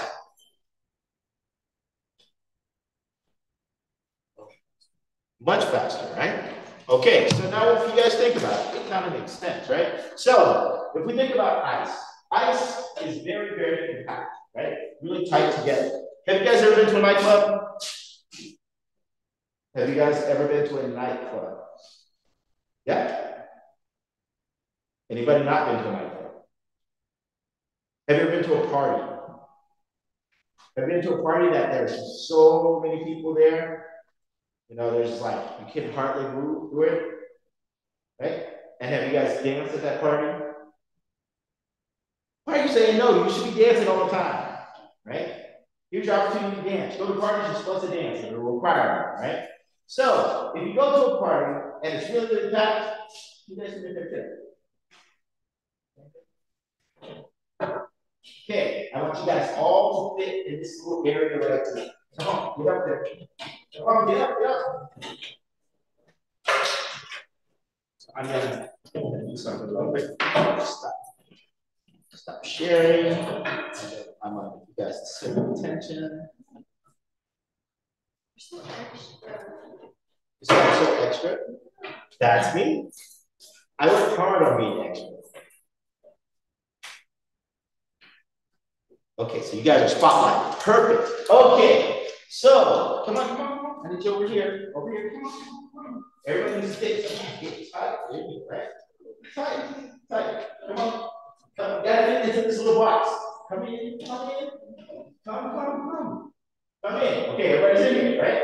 Okay, so now what I want you guys to do, I want you guys to dance. Okay? Okay. Okay, you guys gonna dance? Yeah, we're gonna dance. So we're gonna do a little dance, okay? You guys are gonna follow me, right? Okay. Oh, you need some liquid courage. I got water for that. You need some stronger liquid courage. Okay, so let's do a little dance. Come on. Everybody do a little dance. Do a little dance, right? Come on, do a little dance. Do a little dance. Come on, shake.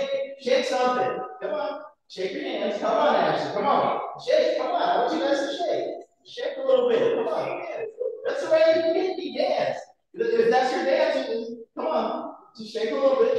You know, kick up the foot. You know, she's already doing it. Come on, get it going. Come on. Do a little dance. Okay, now, isn't it really tight in here? Can you move a lot? Can you do like this and do like this? You can't do that, can you? Right? Because there's not enough room. So in the case of a solid, it's really packed together. Actually, keep tight. A little tight. A little closer. A little closer. Come on. Everybody coming close to me. Come on. Okay, there's not enough room. It's really tight. I can't do my face and dance, right?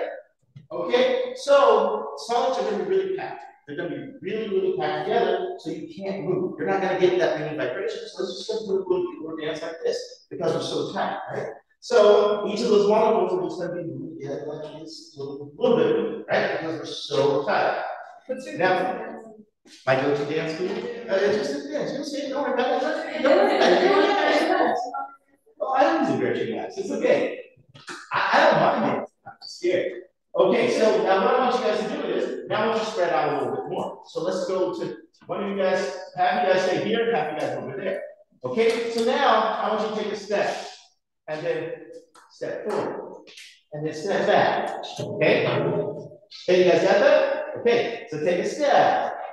Step forward, step back. Okay, so now we got enough room to move around a little bit more. Earlier we couldn't do that, right? Right? So we can do that. Step forward, step back. Take a step. Take a step. Step forward, step back. Okay, come on. Okay, you guys got it? Step forward, step back. take a step to the side, take a step to the side, step forward, step back. So we can all move, right? We have enough room to move. So that's kind of like what water is, right? Now, I want you guys go over there. You guys go over there. You guys kind of spread out the quick. Okay? So now we got plenty of room. Now we can sit there and take 2 steps. 2 steps. Jump. Okay? And then you go back the other way. Take 2 steps. 2 steps. Jump. Okay? You guys got it? Let's go. 1, 2, jump. 1, 2, jump. Okay, so now you guys are dancers, right? You're moving so fast, you're hot, you're sweating a little bit. Okay, you gotta go faster than that. Now let's go faster. Okay, ready? 2 steps, 2 steps to the left, and 2 steps to the right, and jump. Okay? So 1, 2. Now back the other 1, 2. Jump. 1, 2. 1, 2. Jump. Okay? Now I want you to put your hands up in the air. 2, jump. Okay, you guys got it? Okay, we're moving fast. Come on, speed up, speed up. You're not moving. No, you're not. I saw you. I have the eyes in the back of my head. I see you. Okay, ready? So show me, ready? Okay, ready? Let's go. 1, 2. 1, 2. Jump. 1, 2. 1, 2. Jump. Now go faster. Jump. So are you getting a little bit warmer? Are you feeling your legs? Feeling your legs? Yeah.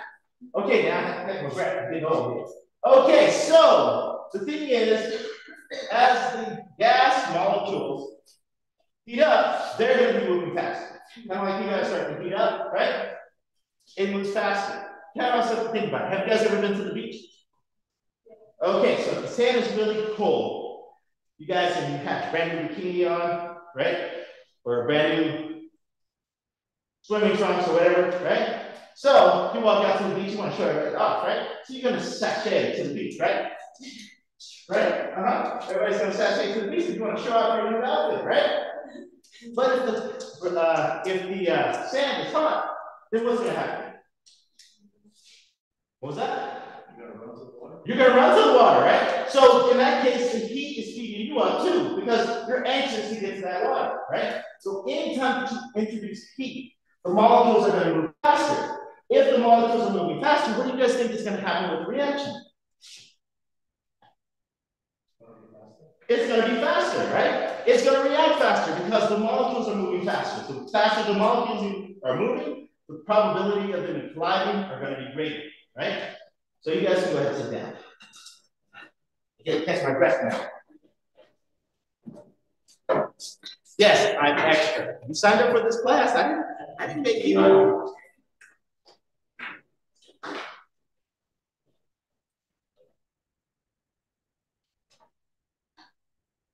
All right, I had a few people dancing online, so thank you.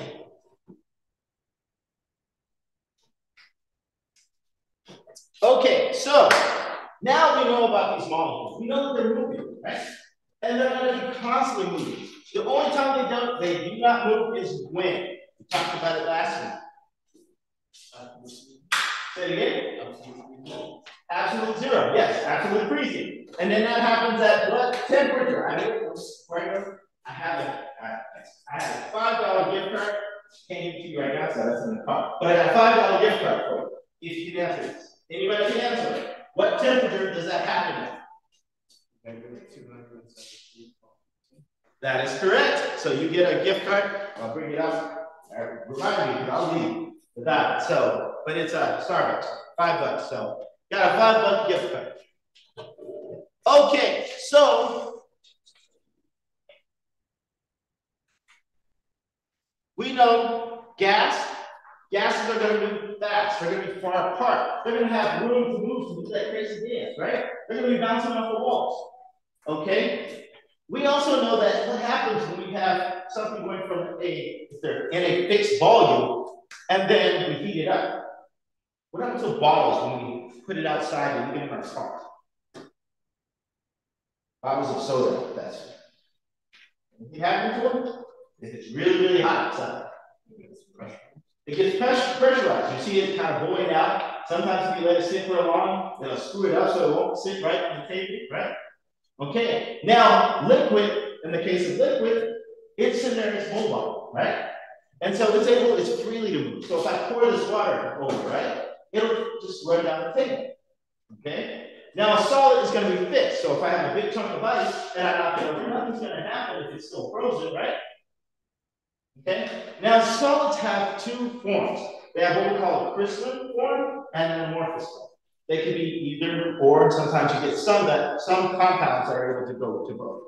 Crystalline form is organized. You know, forms nice little crystal structures. It's very organized. Amorphous, A means not or lacking. Morph means shape, right? So amorphous basically means lacking shape. So it lacks a pattern. It lacks organization. Right? So depending on what we're working with, like glass is actually amorphous, right? Okay, so we have gas, liquids, and solids. If we're going between states, we have terminology that we need to know. So if we go from a liquid to a gas, that's called water. It's called evaporation or vaporization or boiling, right? So boiling is that process of going from it. Okay? Now, if I go from a gas back to a liquid, it's called what? Condensation. You know when water gets on your window and stuff like that after it's been really muggy and stuff, right? Or after a shower, you know, it's all on. So that's condensation. Okay? So if we go from from a liquid to a solid, so in the case of water, liquid to a solid, we're doing what? We're freezing, okay? If we go from a solid to a liquid, it's melting or it's fusion, okay? It's melting, same process. Okay, if we go from a solid to a gas, sublimation, okay? So have you seen dry ice? Anybody ever seen dry ice?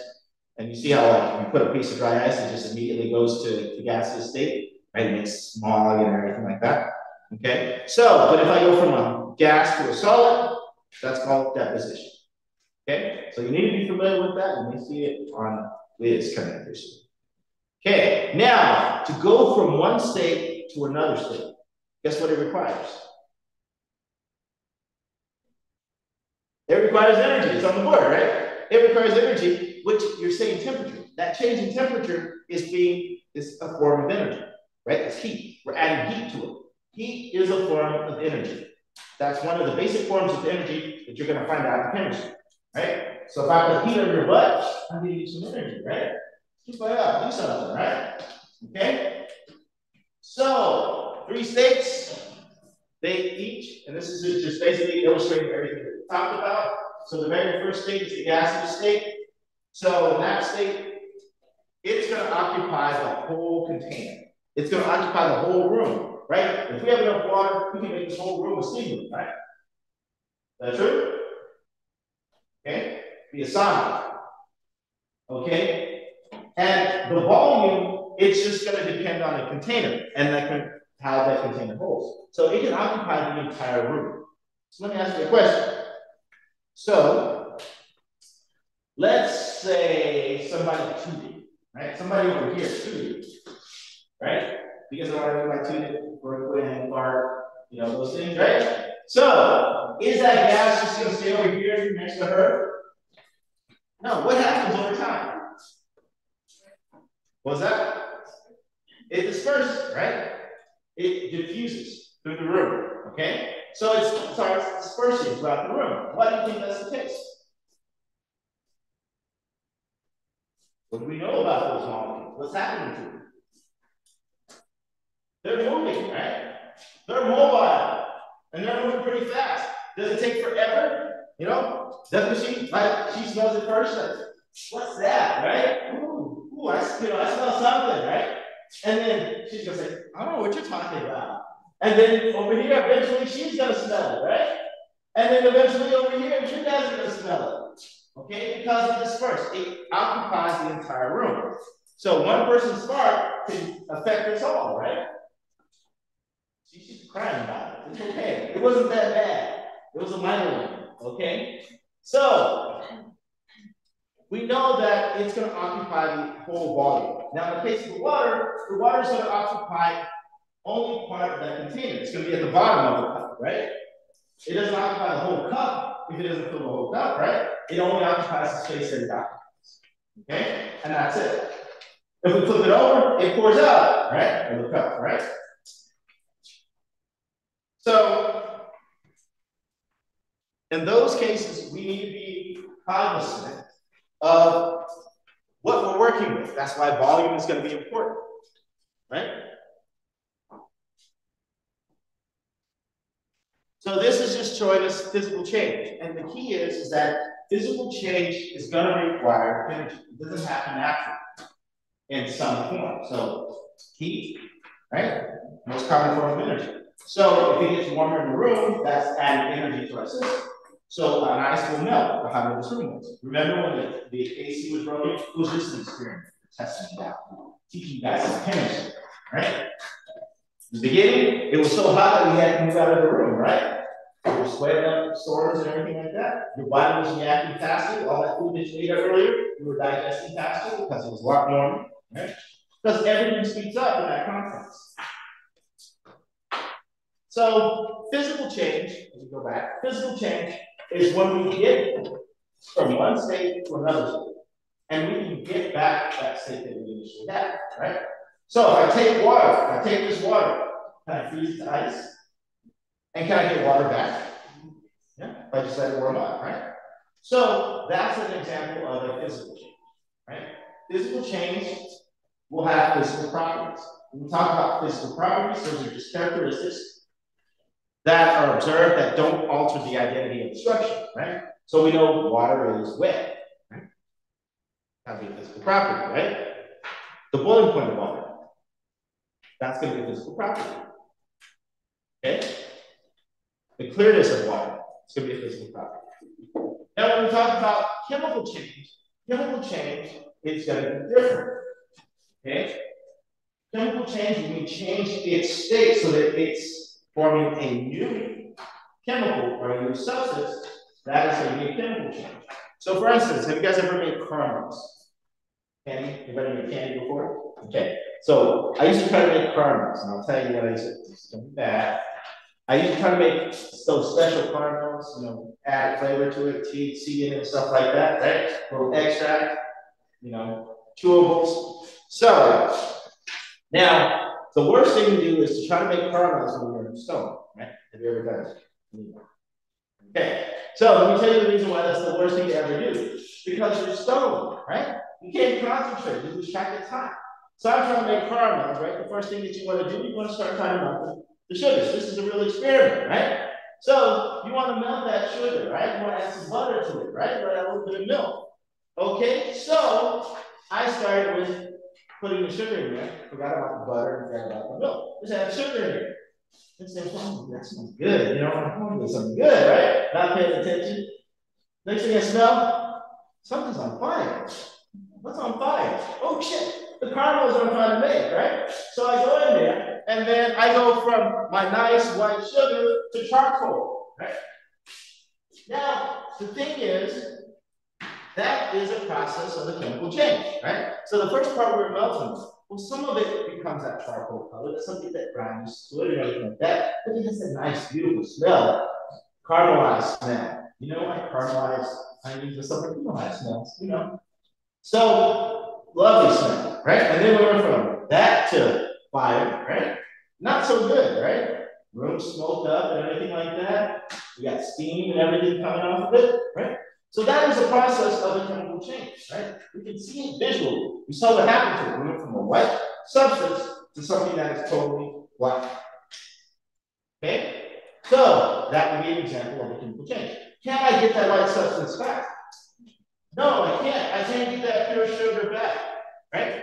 It went from sucrose to carbon and water. So let's write that on. So let me give you guys the chemical formula for sucrose. You write it on the board. How much time? Plenty of time.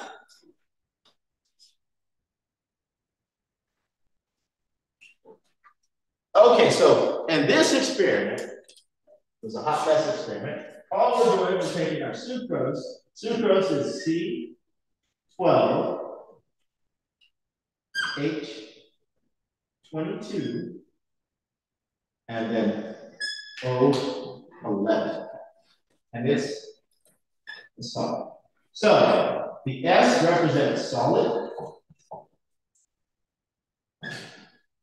The L represents, if I want to take a guess, L represents liquid. The G represents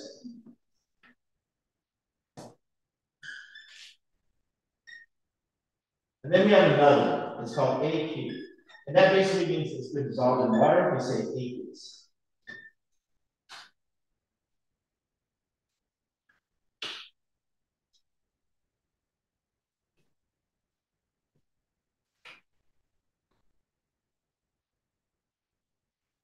Okay?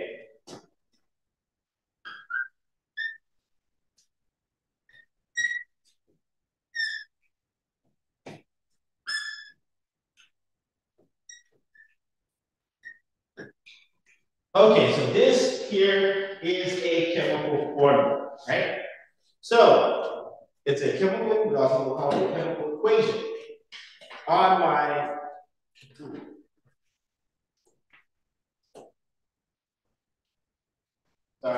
sorry guys at home. Is that better? Can you guys see now? Okay.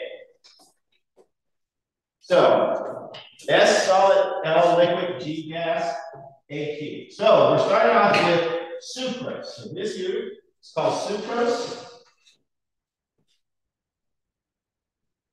It's a sugar, it's your table sugar, right? It's what you guys put in your coffee. Okay, this here is carbon. This here is water. Okay, now this here is called a chemical equation, right? This side, left-hand side, is called the reactants. Because they're going to be what we're putting in to make it happen, okay? So if there's more than one, it's reactants, there's only one, right? Yes. Nope, it's in the gaseous state. So if it's in the gaseous state, use G for gas, it's steam, because we're heating it up, right? So let me put, let's see, to remind us that we're heating it up. Okay, so on this side, this is called the products. So what we're putting in are reactants. So if we're talking about us taking a cake, the cake mix, the eggs, the butter, the milk, right? That would be our reactants. The cake would be our finished product. That would be our product. Okay? Okay, so when we look at this chemical equation, there is a law. This is a law that you need to remember today and here on out, the rest of your life, right? The law is called the law of conservation. And we're talking specifically the law of conservation of matter.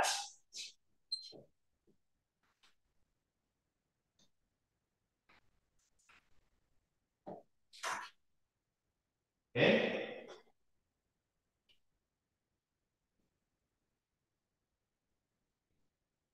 So the law of conservation of matter says what you put in, you have to get out, right?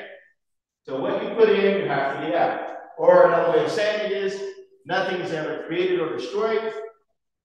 Okay? It's just changing forms, right? So what you put in, you have to get out. So this is also going to apply with our chemical equation. Now you'll notice we have these numbers in our compounds. So these numbers here,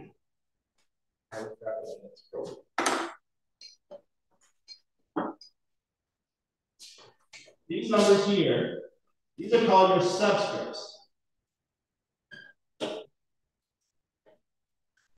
Now, your subscripts lets us know how many of that element are in the compound.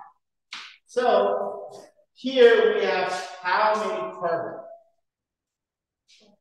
Okay, so what I'm going to do, I'm going to write carbon, and I have 12 carbon.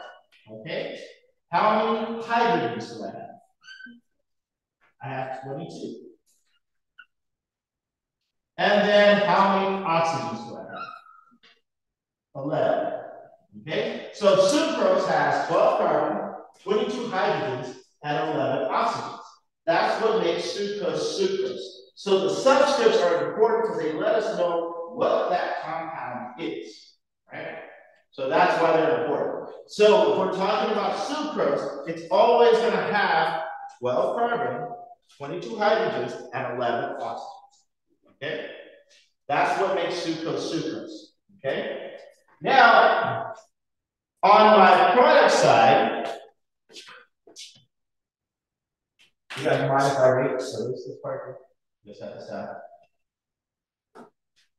On my product side, how many carbons do I have? How many do you see?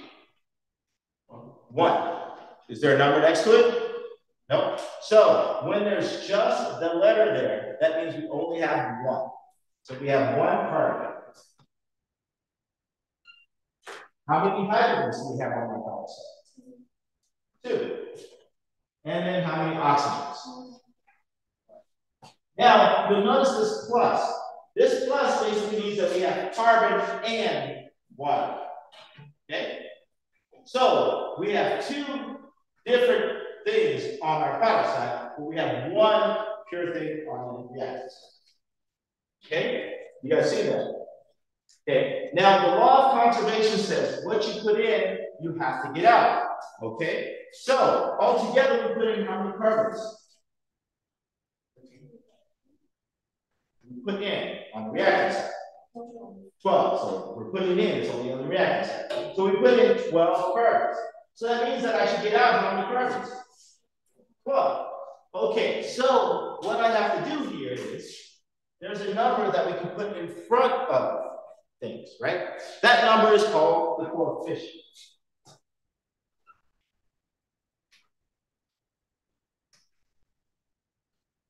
So, what do you guys think is going to be the coefficient that should go in front of carbon?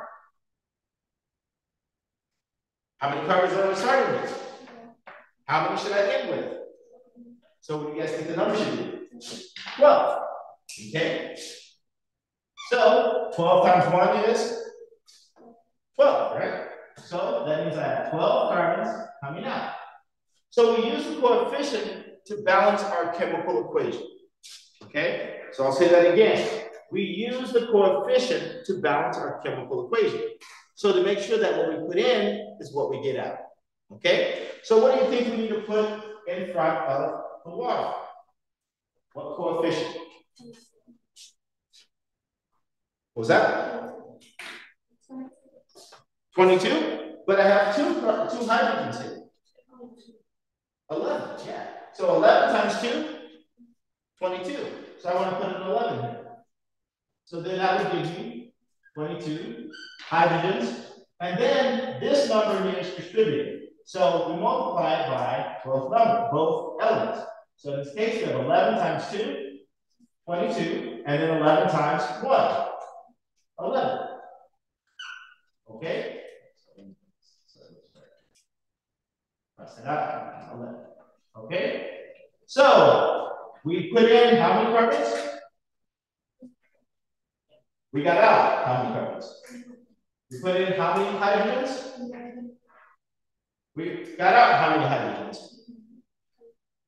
And we put in how many oxygens? And then we got out how many oxygens? Okay, so this is called balancing a chemical equation. So a chemical equation isn't complete until it's balanced. What you put in, you have to get out. Okay? What you put in, you have to get out. Okay? Okay, how you feeling? You want to work it out? Yeah, okay, you got to test this out. Because it's in my blood, I can feel it in my bones, right? So let's put it, I'm going to give you another equation. Can I erase? So we'll do something simple, and then we'll work way up.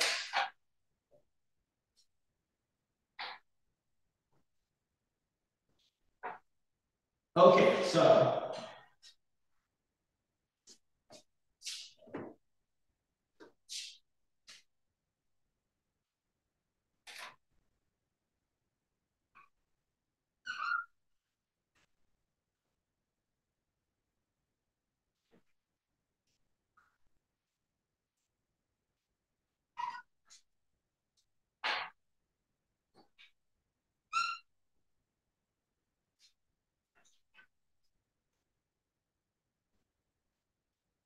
okay. So here we have water, and it's being broken down to hydrogen gas and oxygen gas. Okay? So the first thing I did when I started balancing the chemical equation was to do what?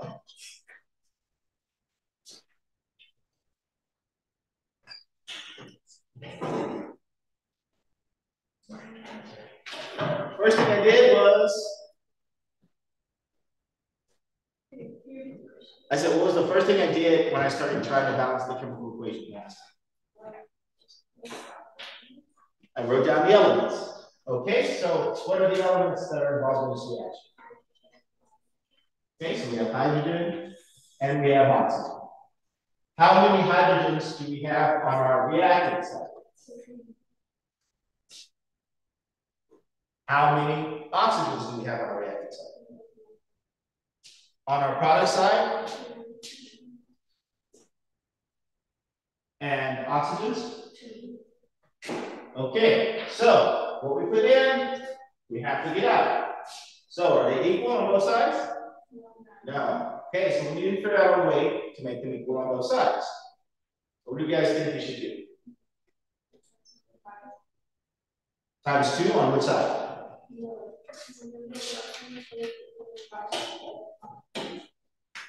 So we put a 0.5. Oh, yeah, we could put a 0.5, but let's not do a 0.5 this time. Well, or where should we put a 0.5? On which one? On the oxygen? So you're saying we should put a half there. Okay. So if I put a half there, then that would give me my 1, right? But what do we know? Can I cut you in half? Are you going to be okay? No. So I know I can't have a half. So what do I need to do now? You guys think? How would I get rid of a half? Add another half, or can I multiply it by something? What would I multiply it by to get rid of a half?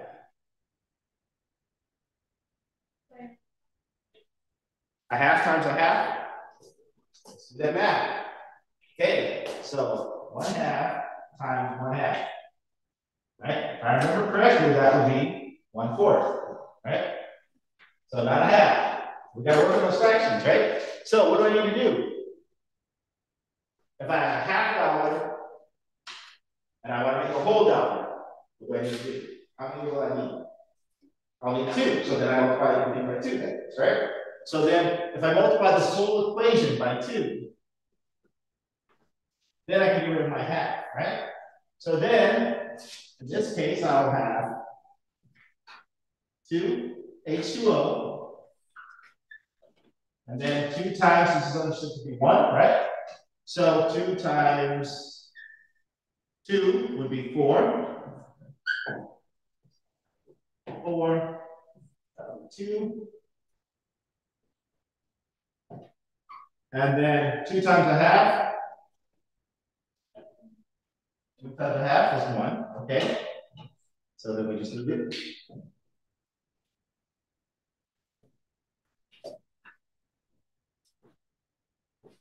Okay, so we want to make sure that everything lines up. So we have 2 times 2, 4. 2 times 1, 2. 2 times 2, 4. And then 1 times 2,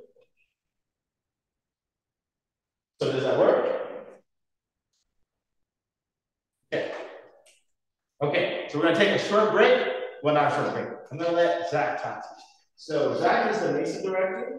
Mr. Soto is the Mesa director. He's the guy that's been sending you messages. And we got you guys got it, yeah. Okay, so if you guys are interested in checking out a book from Mesa, we have the books here. If you guys want to check them out, you want a physical copy. Okay. Good morning, everyone. Like Dr. Henry said, my name is Zachary Soto. I am the director of Mesa for both campuses. Main office is in Coalinga. But what I did bring in part of Mesa is, real quick, my speech spill cell is Mesa obviously is math, engineering, and science, right, for first generation students, especially for those students that are majoring in STEM. Biology, chemistry, math, health science, any in the STEM field. If you plan to go into a 4-year and transfer in a STEM major, Mesa is perfect for you. What Mesa does is we provide tutoring, textbooks as you see there, trips, campus trips that we go to. Pretty much everything is free that we do for Mesa. It's a great opportunity. The application, if those haven't filled out the application already, it's a simple application. I brought some extra. You can read Larry's class. It's a real simple application to complete. Once you complete the application, it gives you access to everything. Textbooks, you need backpacks, I can purchase those. If you need Scantrons, I'll purchase those. If you need anything that can help lessen the cost, that's what Mesa is for. The application I'll leave is really simple. If you have any questions, you can always reach out to Dr. Henry or on the Canvas, which I will then send you an invite on that Canvas. I have tutors lined up. I have 2 that right now can do online, that can do chemistry. I am trying to work on get a face-to-face here, a little tough to find good tutors. So I do have currently this semester 6 tutors. 4 that are do face-to-face in Coalinga, but 2 that can do online that know their stuff, especially when it comes to chemistry. So I have their schedule already uploaded on the Canvas. They also are considered SI, so their names are on the form or the schedule I created. Their names are on there, the tutors, and they are SIs in the Canvas. You can hit them up on the Canvas. Set the schedule there to do any tutoring, fortunately Zoom until I can get a face-to-face. But for those that are interested, the application is there. The checkout for the book is there too, simple to complete, and gives you the book for the semester.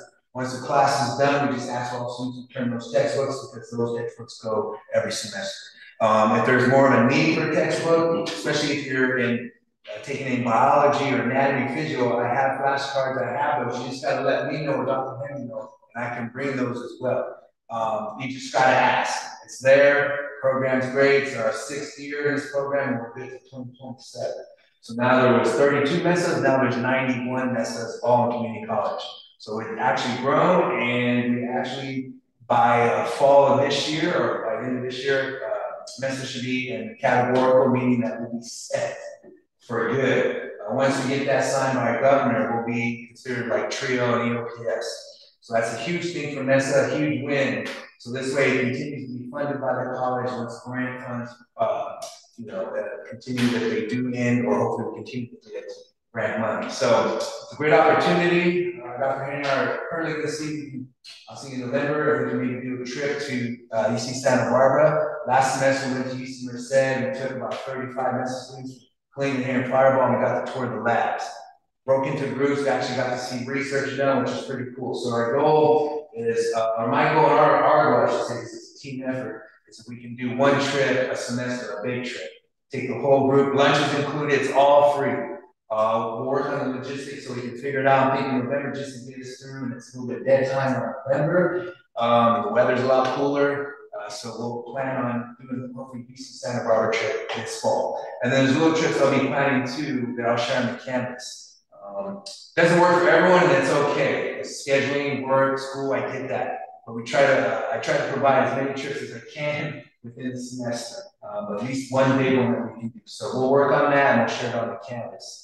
The application is there for those that haven't filled it out. If you want the opportunity to join Mesa, it's good for the time that we're here at West Fields and Fireball. All we ask is just to maintain 3.0, which is easy. Just gotta do the homework, and just at least carry a total of 15 units. Reason why is just we want students to transfer we're on time. I do have also and I'll ask Martin to share his information on the campus. We do have a Mesa counselor now.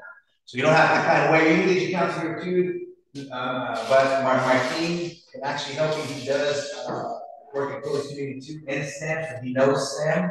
So I will have him share his bio and his information in his days where he can help you can you make sure you go on your ed plan and you get the classes that you need to transfer that are counted to go to DC or CSUs. So I'll have Martin share that here within the week. So we have as much support we can do, we'll provide. And if we need more, like I said, we'll find ways to provide that support. So any questions? Quick raise of hand, who all here is a STEM major? One major in STEM, health science, STEM 2, biology, chemistry, health science, perfect. So for those that, anyone here in Mesa? They all fill out the application. Okay, cool. So then you should be getting my canvas. If you don't, accept my invite, please. Health science, I do have anatomy flashcards that really help. Consider 2, we have, I'm going to buy more books here for the NCAT. So those are really, you should think about your health science, or the nursing, pre-med, but we do have the NCAT, so those are very important. So I'm working on getting those, and we'll just find a place to put them, so I won't go late. But it'll help you in preparing for those that want to go into medical, especially to get ready. Yes. How do we get the anatomy flashcards? I can bring those. So by all means, shoot me. Just remind me. Shoot me an email. If you fill out an application on this. Yeah. Okay. So I'm on there. So just shoot me an email. For those that need the admin, then I can come out here next week. I don't have a program assistant right now, so it's a little tough to leave and do both. Or I can do documentary as well. But I just try to get out at least twice a month once I'm a program assistant. But I do have those flashcards. I do. So just hit me up on Canvas. For those that would like those, I have plenty. I can bring those, you can bring them, and just check them out, and I'll get you through the semester. As soon as I've used them in the past, it's actually helped them pass the class. So health science is considered, STEM, and I'm always working around calculus is really the main push in Mesa. I do take health science. So especially going pre-med, boom, that's a shoe-in, first generation, shoe-in. If your parents have a 4-year degree, we'll figure it out because there's other ways. And now since there's the biology, yes, calculus is actually required semester. So think about it, because we had a few Mesa students that are, one currently is a nurse about children's. She went to NOV, but she eventually went, pre-med and nursing, she took calculus. So we do have biology definitely to look into. Martin can help you with that too. For those that are wanting to go into health science, just think about it, because it's going to help you when you get into that 4-year and actually give you a better chance to get into those 4-year things. So it's very important. And we have guest speaker series that we're working on too. We can do Zoom, things like that. So 6 years here, we've been to at least 15 or almost 18 campuses within 6 years, and all for free. So I appreciate your time. The books are there. The checkouts and textbooks are there. If you need anything else, Dr. Henry or just hit me up on campus. Okay, and then I will bring everything that I have that you need that isn't checked out. And once again, if I need to buy more, I will purchase it. So I appreciate you all. Continue on your studies. It's good to see faces. I definitely will try my best to come out, but we'll work on that trip and we'll share that trip on campus. We'll plan on logistics for UC or that one. So, cool. Good. Well, thank you. Yeah. Make sure you reach out to the tutors on there, please. That's what they're there for. They can do Zoom or what they can do. Thank you. Okay, so you guys have learned how to balance chemical equations, so you should get a lot of your homework done. I will actually extend it a little bit so that you guys can do it. So reminder, your practice test will be opening up tonight at 11:59 p.m. And then it's due next on the 17th. 16th. That Saturday, 11:59 p.m. Right? So, because then it gives you that time to do it. Okay, so I'll see you guys next week.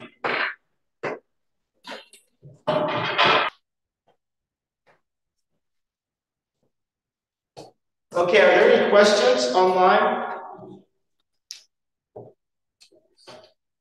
Can you guys see? did you guys see the examples that they show?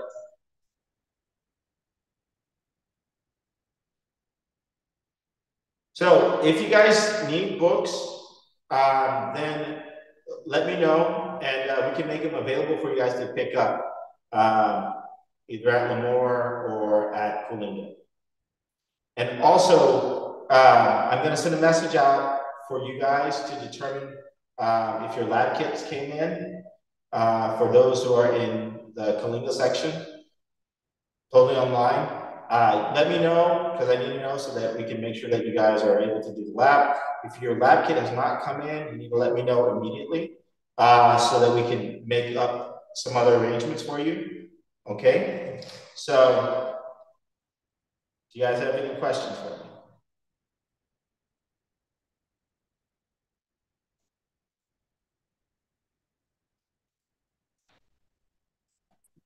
Yes, I had a quick question. For the book, would we email you in regards to picking it up, or how would we go about that? Yeah, so if you email me, we can make arrangements for you to pick it up. Where would you like to pick it up at? In Kalinga. Kalinga? Okay, so then we'll have you go to the Mesa building to pick it up there. And so I'll have a copy that'll be saved for you. And then all you have to do is finish filling out the paperwork. And then, Zach is usually there, or somebody's usually there from Monday through Friday. Monday through Thursday from 8 to 5 p.m. There are certain days that he's there late. If he's not around those late days, I am typically there on Mondays and Wednesdays late. So I'll be there on Mondays and Wednesdays till about 10 o'clock. So. Okay, perfect. Thank you. Okay. So just let me know, and then you can also CC Zach as well. And there'll be a form for you guys, because you guys have not filled out the Mesa application. So you can check it out via Mesa and become a part of Mesa as well. Okay. Any other questions? Good question. Okay, well, if you have no other questions, I'm going to let you guys go so that I can make it to my next class. I will in Kalinga Fire. So I will see you guys later. And good luck with everything. If you have any questions, also remember Saturdays from 7 to 9 is cocktail hour. So you guys can come in at that point too and interact. The cocktail library, is that in person? What was that? The cocktail library, is that in person, or is it through Zoom? It's going to be at different places. So most times it's in my apartment, so it's via Zoom. But we can make arrangements to have it in person, but it's going to be via Zoom at the same time. So I'll probably be at a bar or something like that. So at different spots, you know. So, but I'll make it available for Zoom anywhere I'm at. So, does that make sense? Is that to review the material? Yeah, it's the review material, to go over homework, to talk about something that you may have not understood in the lecture. It's open for anything. So it's just a time for you guys to come and talk to me. Okay, perfect. Thank you. No problem. So yeah, I'll start trying to give you guys where I'm going to be for those days if you guys want to physically make it. Sometimes it'll be a coffee shop, but it'll always be via Zoom. You'll always have that option. Okay? Any other questions? Okay. Well, I will see you guys later.